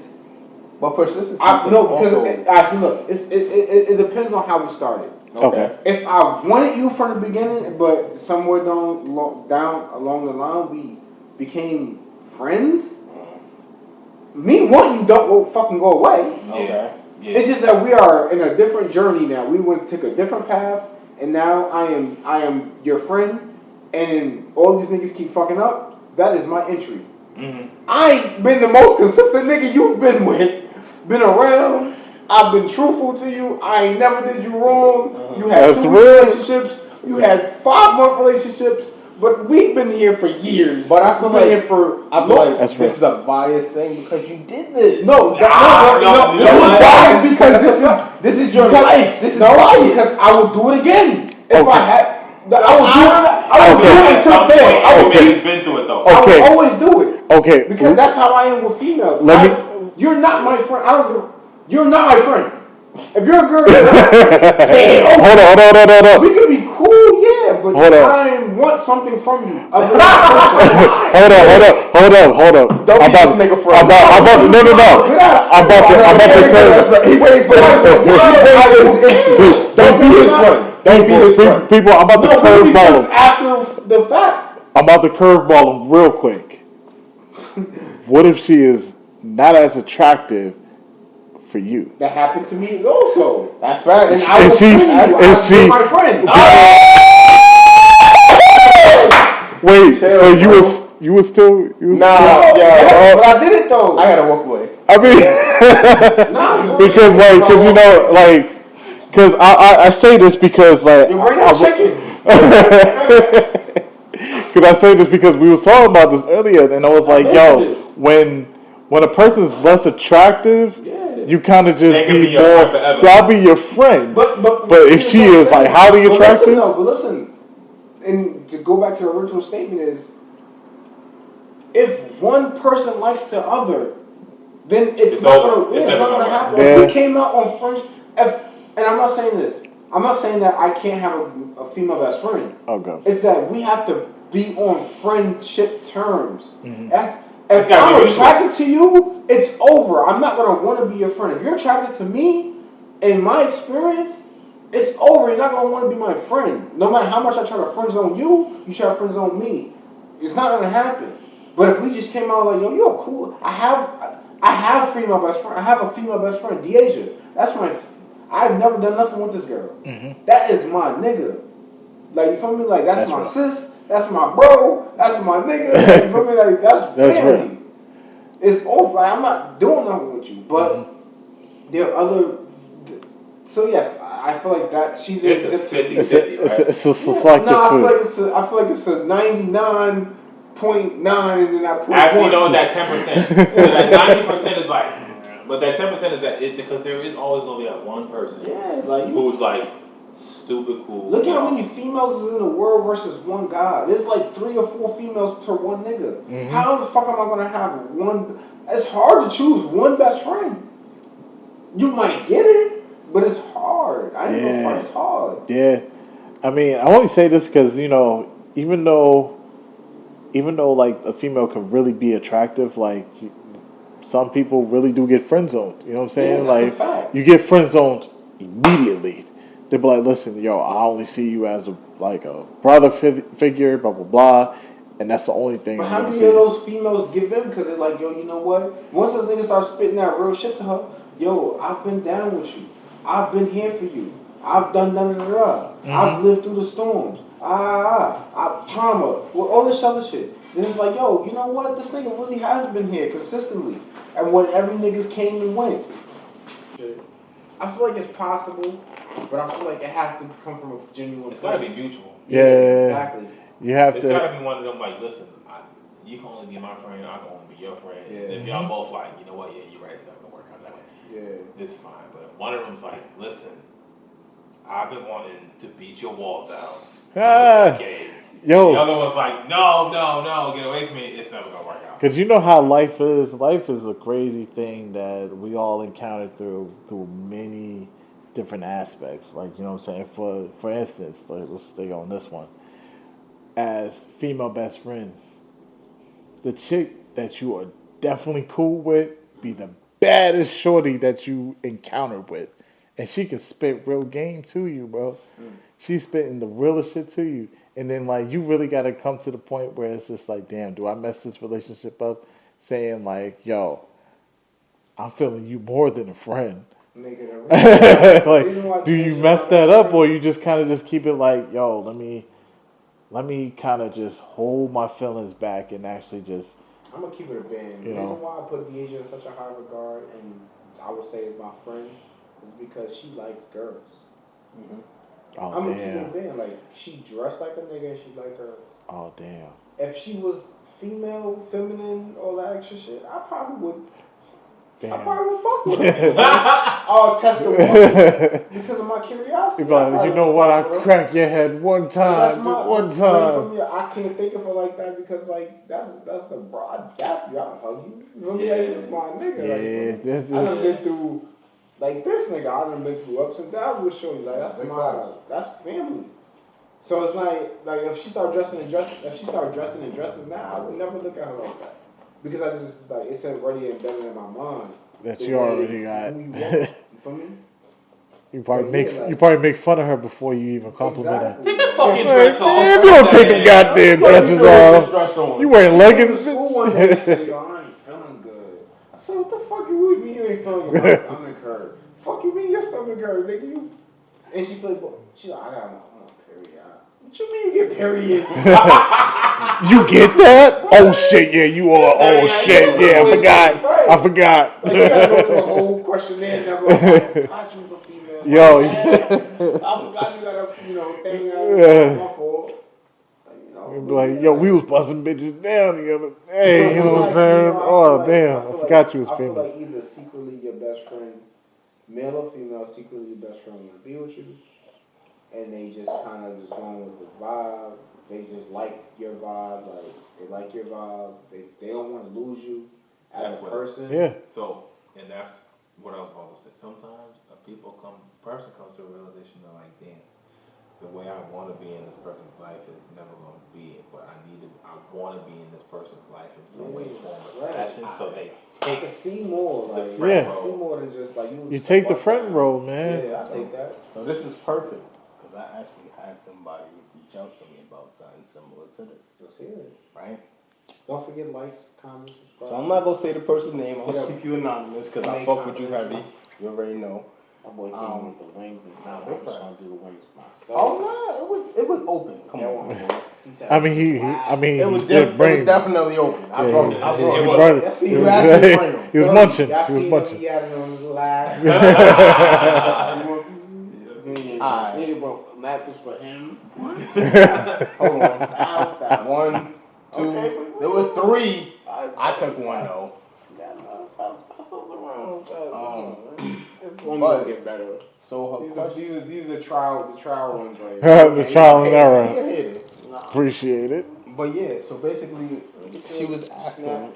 Niggas, I bought 3 with mine at this. I don't know. Use the cup. Oh, he did. Hold on. Nah, that's just one. That's one big napkin. You know what I appreciate you, bro. Oh, shit. But so basically, she was got that screw cheese. She was talking to a gentleman, and it doesn't have to necessarily be best friend, but basically she's like the fallback. Right? Rebound. She's the rebound. Always a rebound. Like, what kind of advice would you have towards her? Like, if literally they've lived together, they've been friends. Wait, what's the situation? So basically, 2 friends, right? They live together. They want to be intimate. Whatever, right? Then they separate by living in different places. Now this gentleman has a girl, whatever. But now still, like, telling the other friend, like, hey, this and this is happening, and when things go sour with this, goes back to that other party. Right? So when she gonna learn how to say no? That's the thing, though. Okay. You only end up in those situations because you allow them to happen. Okay. If you know you're the rebounder, and you know that person treats you like a rebound, all you gotta do is say, I'm not your fucking rebound. But sometimes, right, if you're too invested into it, how do you say no? See, that's the hard part. Correct. Now, if she's got it in her mind, I consider y'all relationship experts. I ain't gonna lie. A lot of y'all shit is about relationships, and y'all be spot on with shit. So go ahead, preach my if you, there, like you know, like when you want something, because when you want something, you like you go fucking spearhead it. You like, so she probably already had in her mind like, fucking, I'm gonna get him. Okay. Anyway, possible. I don't give a fuck how many times I gotta be the rebound. I don't give a fuck how many. But then, at what point do you ask yourself? Sex makes things difficult. It do. But you always gotta ask yourself that difficult question, which is, am I worth more than what this motherfucker's offering? You gotta know your worth. Everybody says, "Oh, that's mad cliche." No, motherfucker, it's not. No, facts. How much do you feel like you're worth? And if that motherfucker's not offering what you feel like you're worth, then you should probably be looking for other deals. But also comfortability. Because she knows him. Yeah. Because Right. not a lot of females is willing to jump into different multiple partners. They try to keep the kitty cat, sacred. You know what I'm saying? They try to keep the miles low on the Honda. You know what I'm saying? So like at the end of the day, like not a lot of females are willing to jump to different partners like that. So yeah, this is a person that I'm used to fucking. This is the person that I'm used. He knows what I like. Also, I've lived with him, and like he's gotten to see me at my vulnerable states. I guess the real question is, how we always say new so. currency. Exactly. How much of your time are you willing to waste on a dead end? Because you always say a something dead too. end street, you're not turning down that motherfucker. Okay. How many times you gonna turn down that dead end street before you realize? That goes back into intuition. That goes back into your sixth and seventh and eighth sense. Your emotions. They talk about smell, sight, hearing, taste, touch. But what about your intuition? What about your emotions? How do you feel when you're going through what you're going through, but then when he leaves and then he doesn't talk to you for however long? How do you, like, what are the things that you see, like, from your foresight? What are the things that you remember about, alright, boom, he wasn't talking to me at all when he was with Shorty and everything was good, and now all of a sudden things are going wrong and now he back up my butt. You feel me? But then you let him back in. And if you let him back in, he will continue. It's like when you feed a fucking stray animal. They know they get consistent food from here. They're gonna end up on your porch every time. I watch people feed birds all the time. They see the birds see the person that feed them, they get crazy, they go excited. That's the same thing. Like if you allowing this person to feed you the bullshit, allowing you to feed you the vibe that you're feeling from the temporary joy, then it's like they're gonna continue to keep coming back and hit you with that fix. But also, are you cool with just being somebody's backup plan? Right. What's your ambition? You'll never be first place. That's a fact. You'll always be this man's consolation prize. That's a fact. And when another woman comes along that's better than you, he's gonna leave your ass again. Or that he feels better. But you're consistent body though, and that's the thing. I've been around a lot of females, and females think that because this dude will travel so far, or this dude will leave his girl, this dude will do this and that. For me, and my shit gotta be popping. It's like no, because you're fucking available. It's convenient. It's convenient as fuck. It's sticking to the devil that you know. Yeah. I will beat your shit in because it's convenient. And I would probably be mad in the situation.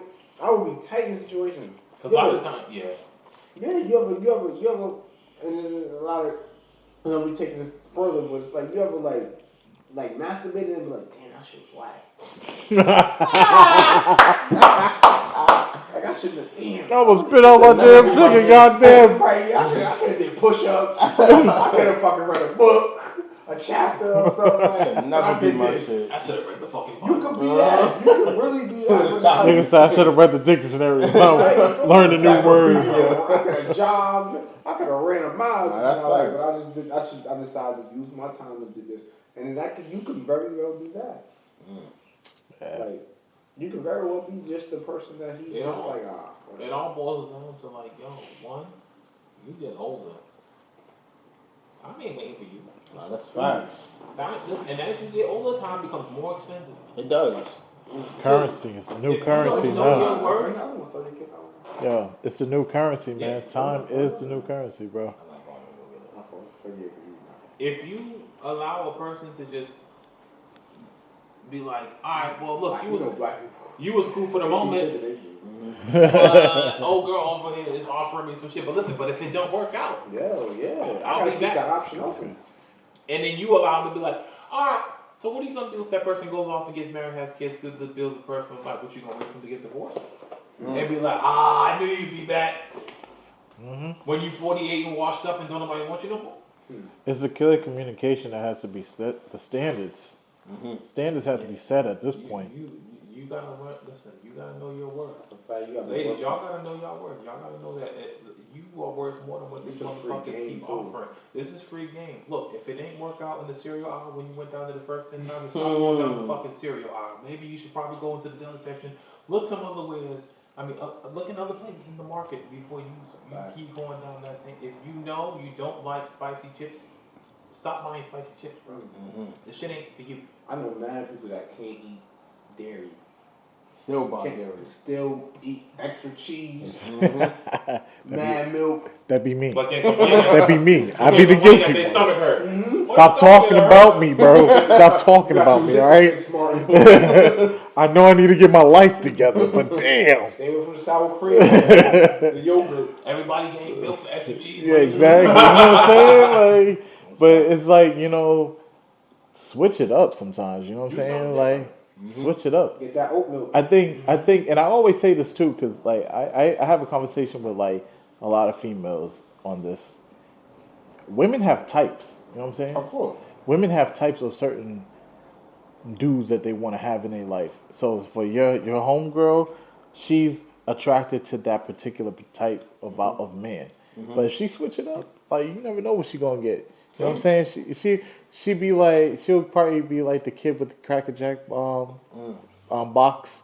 You don't know what type of prize you're gonna get within there. You know what I'm saying? But yo, I think she sticks around like that because she feels like she invested so much time in this one person. she did, man. Like I said, like she's It's sticking with the fucked up when devil. It's not even a relationship. Like it's not even like a intimate. Like, it's like, well, it's a relationship. It's just but it's not like an exclusive relationship. Yeah, it's just a situationship. There we go. Yeah, Fab said it best. Fab did it best. He can give it to her. So if she's cool with like, all right, he's gonna go off and be dating this girl now, but she'll fuck up and then he'll be back. Just waiting for the opportunity. But yo, What a you lot gonna of do when females they have come like back? types, bro. Yeah. A lot of females have types, man. Yo, have you ever realized that a lot of females have this like this mindset of a thug ass dude that they trying to change. They want to change him, but like you know, you can't change that man because that man has he has a certain mentality where he's still gonna do him. Yeah. He's still gonna have the same outcome. It doesn't matter what female is in front That's of him. who he is. That's who he is.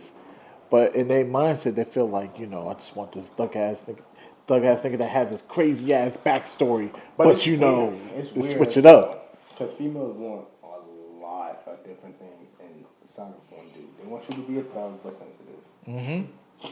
They want you to be future but Russell Wilson. Then they want you to be vulnerable but not too vulnerable. That's good. I like that. Nah, that's right. No, he summed it up right. Like, and it's weird because it's like, how do I be all of these things in a month? How do I meet your standard of what you want in a man? When I want you to tell me how you feel, but I want you to beat me up. facts. I want you to buy me flowers. Grab her by the neck. Next bitch flowers too. Yeah, so I can be jealous of it and then argue about Grab her by the neck, but give her chocolate at the same time. Like, you gotta eat this chocolate. Like, what? I want you to go to jail but come home. Like, don't do it. Come home to me. Come home to me. Do everything I want you to do, but like, don't. Like, Exactly. It sounds. It's weird. I ain't gonna hold you. I would love to have this conversation with some females. I'm interested to know like what first of all. I want them to be combative too. I want them to be combative with me, so I could just like I seen let this me one smack you video, over the head with I seen the this one facts video real quick. that literally, it always triggers, right? So this female was dating this dude that was married, right? And It's always one of those, huh? right? And literally she's like, She swear to God he gonna leave. Oh, he told me. not even that. She's like, why is it bad? Like, he's treating her bad, not me. And she's like, what's the problem with that? And she's asking the person that's in charge of the podcast or one of the main characters of the podcast. And literally, I'm watching it. I'm like, in a sense, she has a point. Until it happens to her. Correct. That's that karma. When it switches around and now you are the person that's married and he's cheating on you. It's weird. Like the world that we live in, people don't always see the opposite side, nor do they understand it until it's happening. But and the worst part about it is a motherfucker will show you what you get. Facts. Based off the last What they doing? Correct. But you still enthralled with this with this person that you think you're getting right now, but really, he gonna treat you just as bad as he treated the last person. I'm just like, Nah, it's like right here. Shit out of that cup. Yeah. I didn't even think because the thing is, right? Who puts their cup? No. Who puts their cup on this side? It's right here. No, I didn't like it. It was his cup. Yeah, it was. Because I went like this and literally didn't expect his cup to, because I thought the Deuce was there. I didn't expect his cup to be there. Yeah, no, I hear what you're saying. But Yo, I ain't no front. I'm about to bike real fast. Oh, for what? I heard some crazy shit. I'm gonna ask each one of y'all. Don't. You heard it before, but don't give it away. Okay. I'm gonna ask each one of y'all, but I want y'all answers simultaneously. You want us to answer at the same time? Correct. Answer at the same time. Okay. Bet. Ready? Yep. Bet. $1 billion is on the line. Mhm. Son comes to you out of nowhere. I'm gonna give you this $1 billion. $1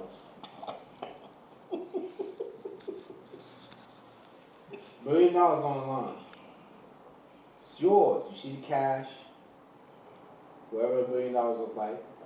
How many trucks pull up. How many, the factory, how big it is. You see the bread.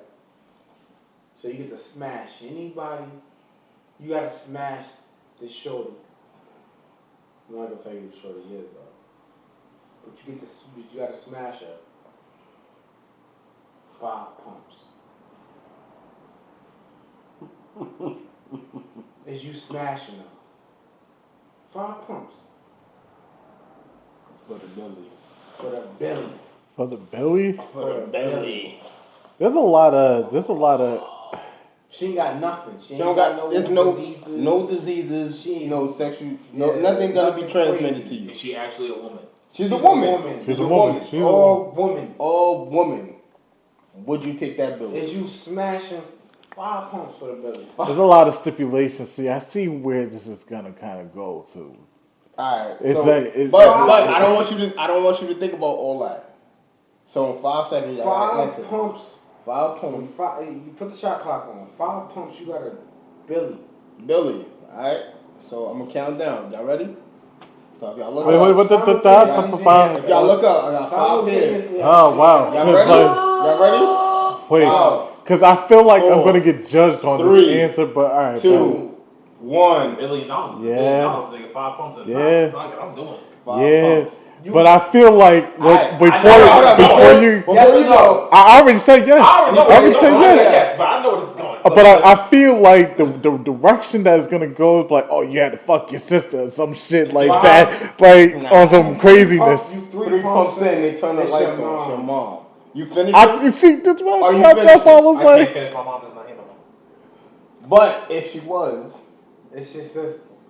yeah. No, hell No? You're already 3 pumps in. 3 pumps in. 3 pumps in, 3 pumps in. 2 more. bro. 2 more. $1 billion. Bro, What you doing? that's what you doing, crazy. Mark? What you doing? That's crazy, cause you know, What you doing? family over everything, right? I don't get it. Yo, like we'll have the conversation, but like, well, we rich now, but like, we were. I've asked this question at work before. Oh man. And a female, I was like, yo, your dad is Your ready dad's for pump cracking in. your shit. She was like, he better finish. I was like, Wait, what? I was like, yo. Like, don't. No. Wow, You said 1, 2, 3, 4, 5. All right, we rich. Let's go. Let's get out of here. We rich. Me personally, we ain't gotta do shit. Me personally, I don't think I could finish. I don't think I can finish. I'm gonna be like, oh my god. I would be too busy gagging. That's my mama. You know, people I'm gonna start crying now. Like I don't know if I have it in me. But fuck it, I got a mama, so she might smack the shit out of me if I don't.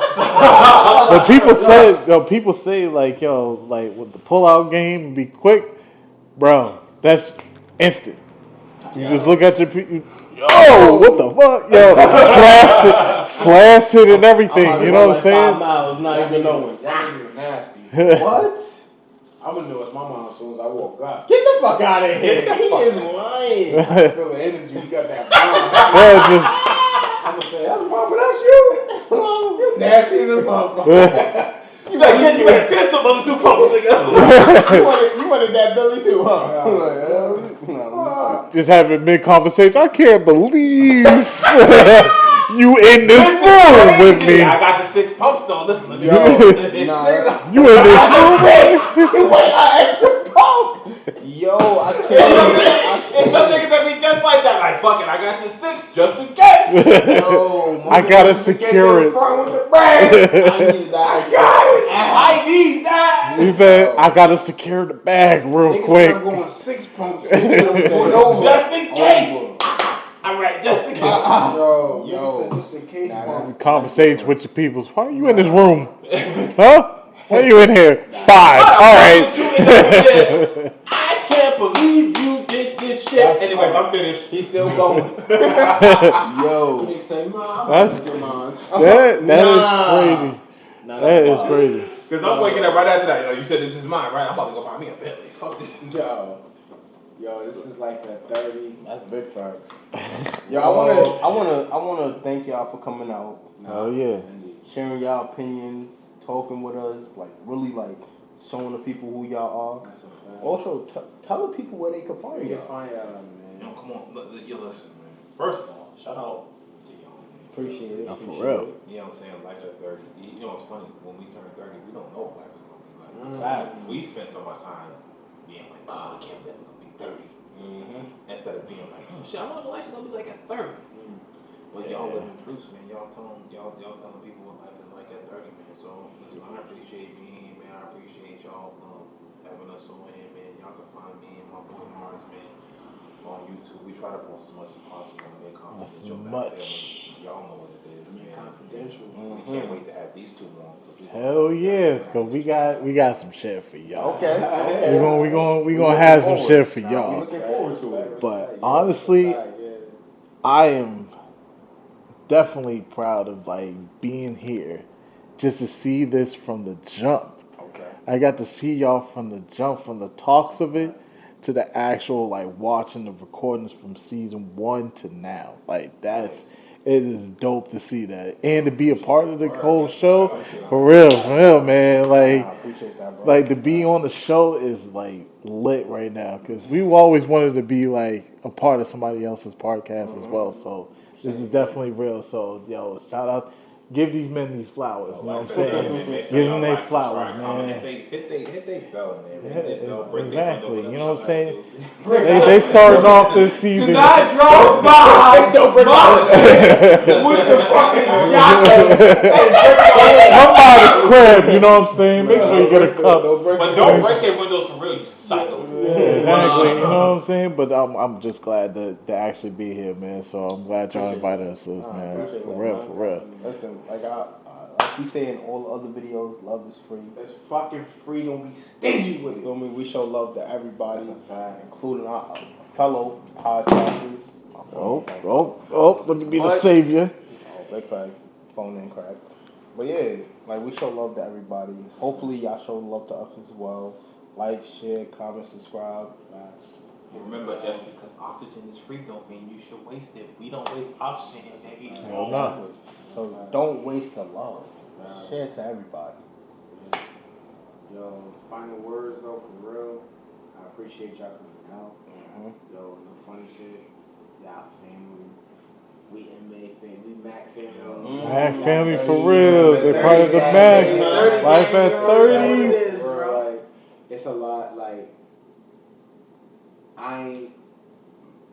asked y'all earlier about expectation versus reality. All of this stuff was manifestation, but was manifested. But I feel as though like I never thought that it would really actually manifest. You feel me? Like I wanted to have guests. We wanted to do a podcast. We wanted to have guests. We wanted to take this shit to the next level, whatever that looked like. You feel me? And but there's lows. You feel me? Like it's times when you feel like I don't want to do it. It's times when you feel like I don't have time for it. It's times when you feel like, damn, niggas ain't fucking with it like I wanted them to. Or you say like, I don't care if only one nigga watch it.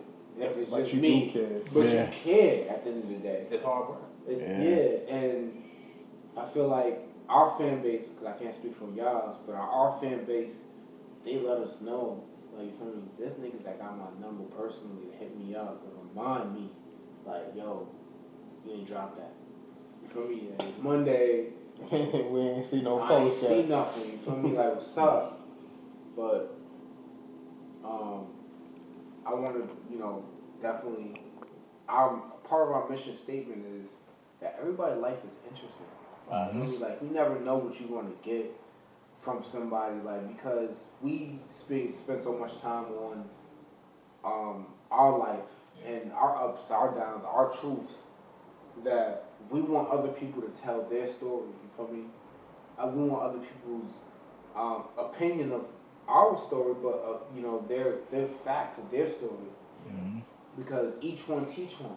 You feel me? Like I'm over here. Yeah, I was about to say, like, this is real. Nah, you guys talk it. At the end of the day, like me and him playing this shit for mad long, and every day we was like, yo, I'm gonna hit you. And it's the same way like how like we started our podcast. It was like, yo, we're gonna sit down, we're gonna do it. And then it finally was just like, you know what? Let's set a time and date. Let's make this shit real. Yeah, like we talked about it enough times. Alright, boom. I'm gonna come and meet you. You feel me? Like I know you. We got a chemistry. Yeah. I don't know you though, but I see you and I see the work that y'all putting in. You feel me? And I would commend you, bro. No funny shit, like for real, because it takes a lot. Like people don't fucking realize if you got this far in this episode, like for real, like people don't realize how hard this shit is to do.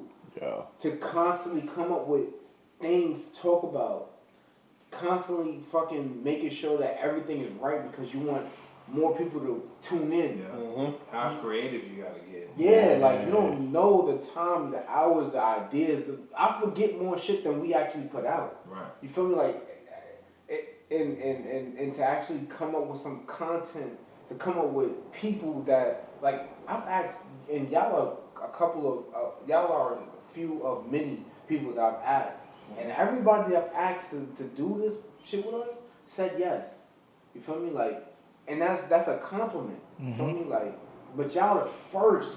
You feel me? Y'all the first. And that's why we appreciate the love, bro. For real. I don't got another cup.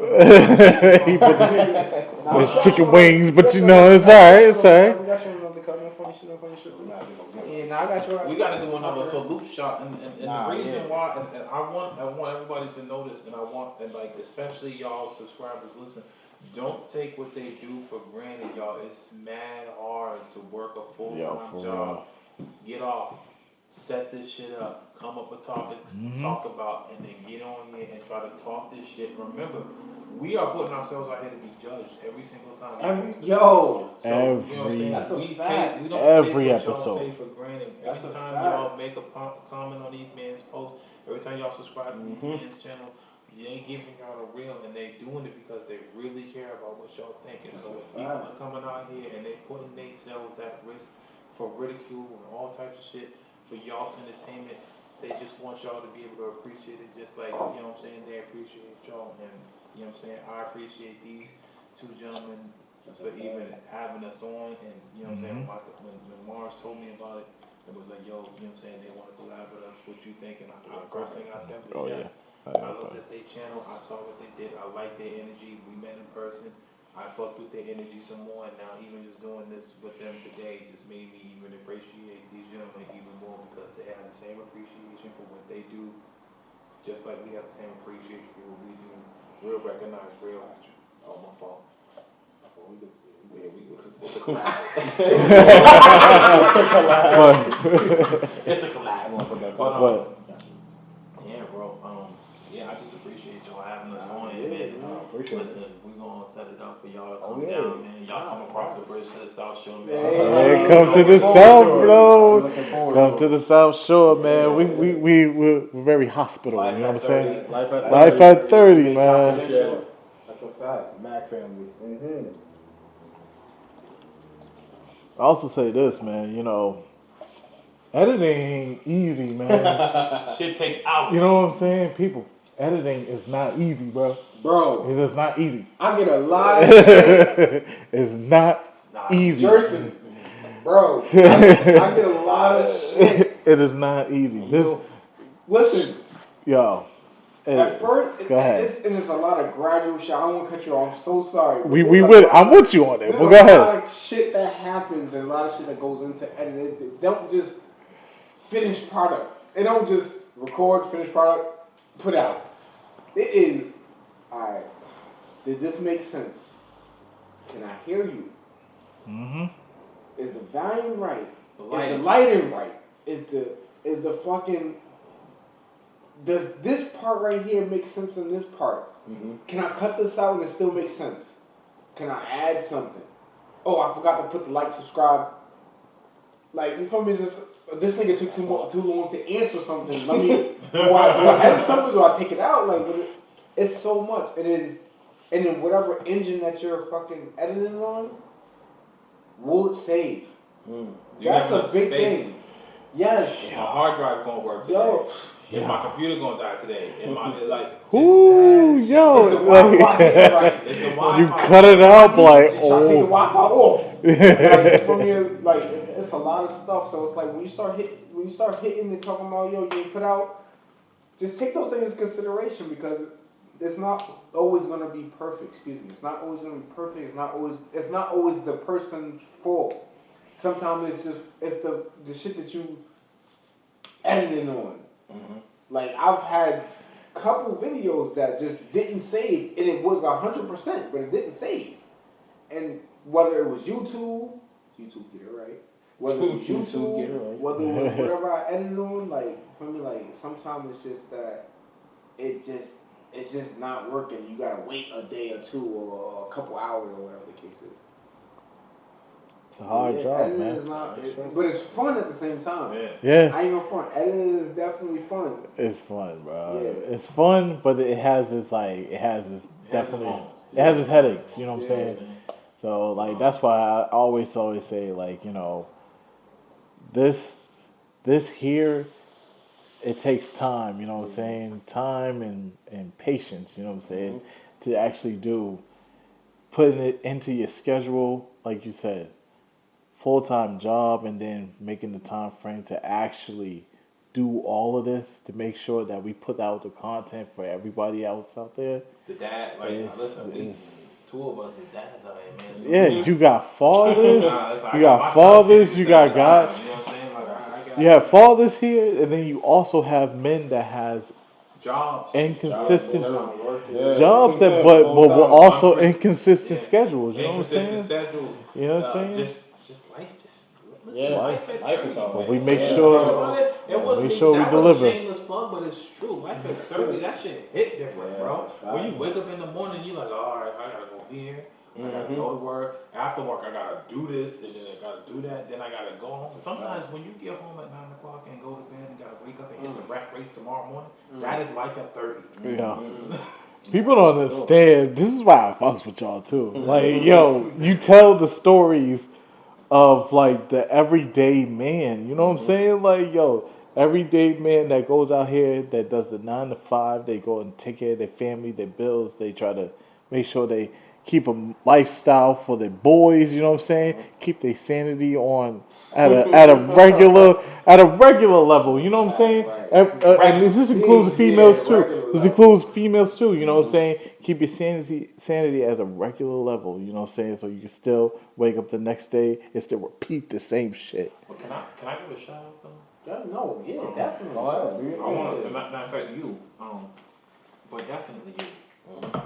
I want to say something because single dads or dads who just so happen to be single, I took PC. You want to? No, that's fine. Everybody. He always take PC.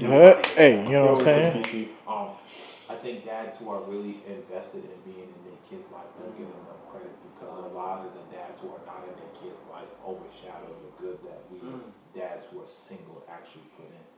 So I want to get a dad who is in their child's life who get up every day, bust their ass in this rat race to make sure that they offspring or they son or they seed, however you refer to your child, gets whatever they need, regardless of the situation with your son's mom or your daughter's mom. Shout out to y'all. If don't nobody give y'all no credit, I'm giving y'all credit. I'm sure this man gonna give y'all. Oh yeah. And y'all gonna always get credit from us because we run the rat race every day. Shout out to everybody, every man out here who get up and run this rat race. Go to work 40 hours a week just to make sure we have a place in this thing called life. I don't know what 40 plus. 40 plus. Yeah, you know what I'm saying? But like, yeah, shout out to all y'all, man. We don't get enough credit in this world as men who get out here and do what we need to do. But those of us who do, I salute y'all. Well, y'all want any like regular shout outs? Y'all want to shout out anybody? Shout out the Mac family, man. The Mac family. Set my boys up here. Like Ariology, these men need a logo, man. They need a logo. You know, set them up real baby good. Girl, you know what I'm saying? Set it up. All you gotta do is knock the shit down. You know what I'm saying? And this is why we mess with Ariology because she gonna pick your brains and put it. Get on the episode then. Yo, we got to. You know what I'm saying? But she gonna pick your brains and put your ideas into reality. You know what I'm saying? And that's why we have our logo here. She put our ideas out there, and then boom. Alright, so since we know what I'm saying? People out, I got somebody that do website. She made sure she was like, let them know I do websites. We gonna need the plug too. We gonna need that plug too. We gonna need that plug too. Sasha, she do websites. Sasha, holla at us. Mac somewhere right here. It might be her IG and all that. Right here. It's over here. Somewhere. Be up there. You never know, but that's a fact though. Yes, hit Sasha up. If y'all need a website, definitely y'all. If y'all need a website, whatever the case is, she's do phenomenal work. I'll send y'all her stuff. Like she go out there. For me, like we trying to figure out how we gonna do it, how we gonna do our shit. But Sasha, she showed me some things, and I was like, oh, Jay. Oh, she killing them right She got the time. That's the thing that she got the time for. She gonna put the time in. She gonna put the effort. She gonna put the creativity. For me, like it's gonna come full circle. You gonna play whatever you want, but like you said, it comes to life. And don't ask if my cousin got the best prices. She don't got the best prices. She got the best work. That's yeah. Quality is better than quality. Is definitely you want to pay for the quality. Yeah. So you want to support your own, the people that that we the behind the scenes people. Yo, go after them, yo. Like we got them. We hand them to y'all, you feel me? Like, we use them. Go and use them. You feel me? Like, whatever it is, like, they can make your ideas come to life. So, if you've been struggling with something for years, months, weeks, whatever the case is, go to these people. They'll help you out. Free don't always mean the best. Yeah. You feel me? Discounts don't always mean the best. Like, go pay full price to your people so they can give you the best of them and they can make sure your stuff pop. Feel me? But yo, this is Life at 30. This is Mac Family. This is the collab. It's the first of many. Yes, Yes, sir. This is the first of many guests, but there's nothing like the first. There's nothing like the first. What would be the first basket in the NBA, the first touchdown in the NFL, the first home run in MLB, the first goal in hockey, Osaka. the first joint that gave the necky. Oh, nah. But yo, it's nothing like He being said the the first. necky.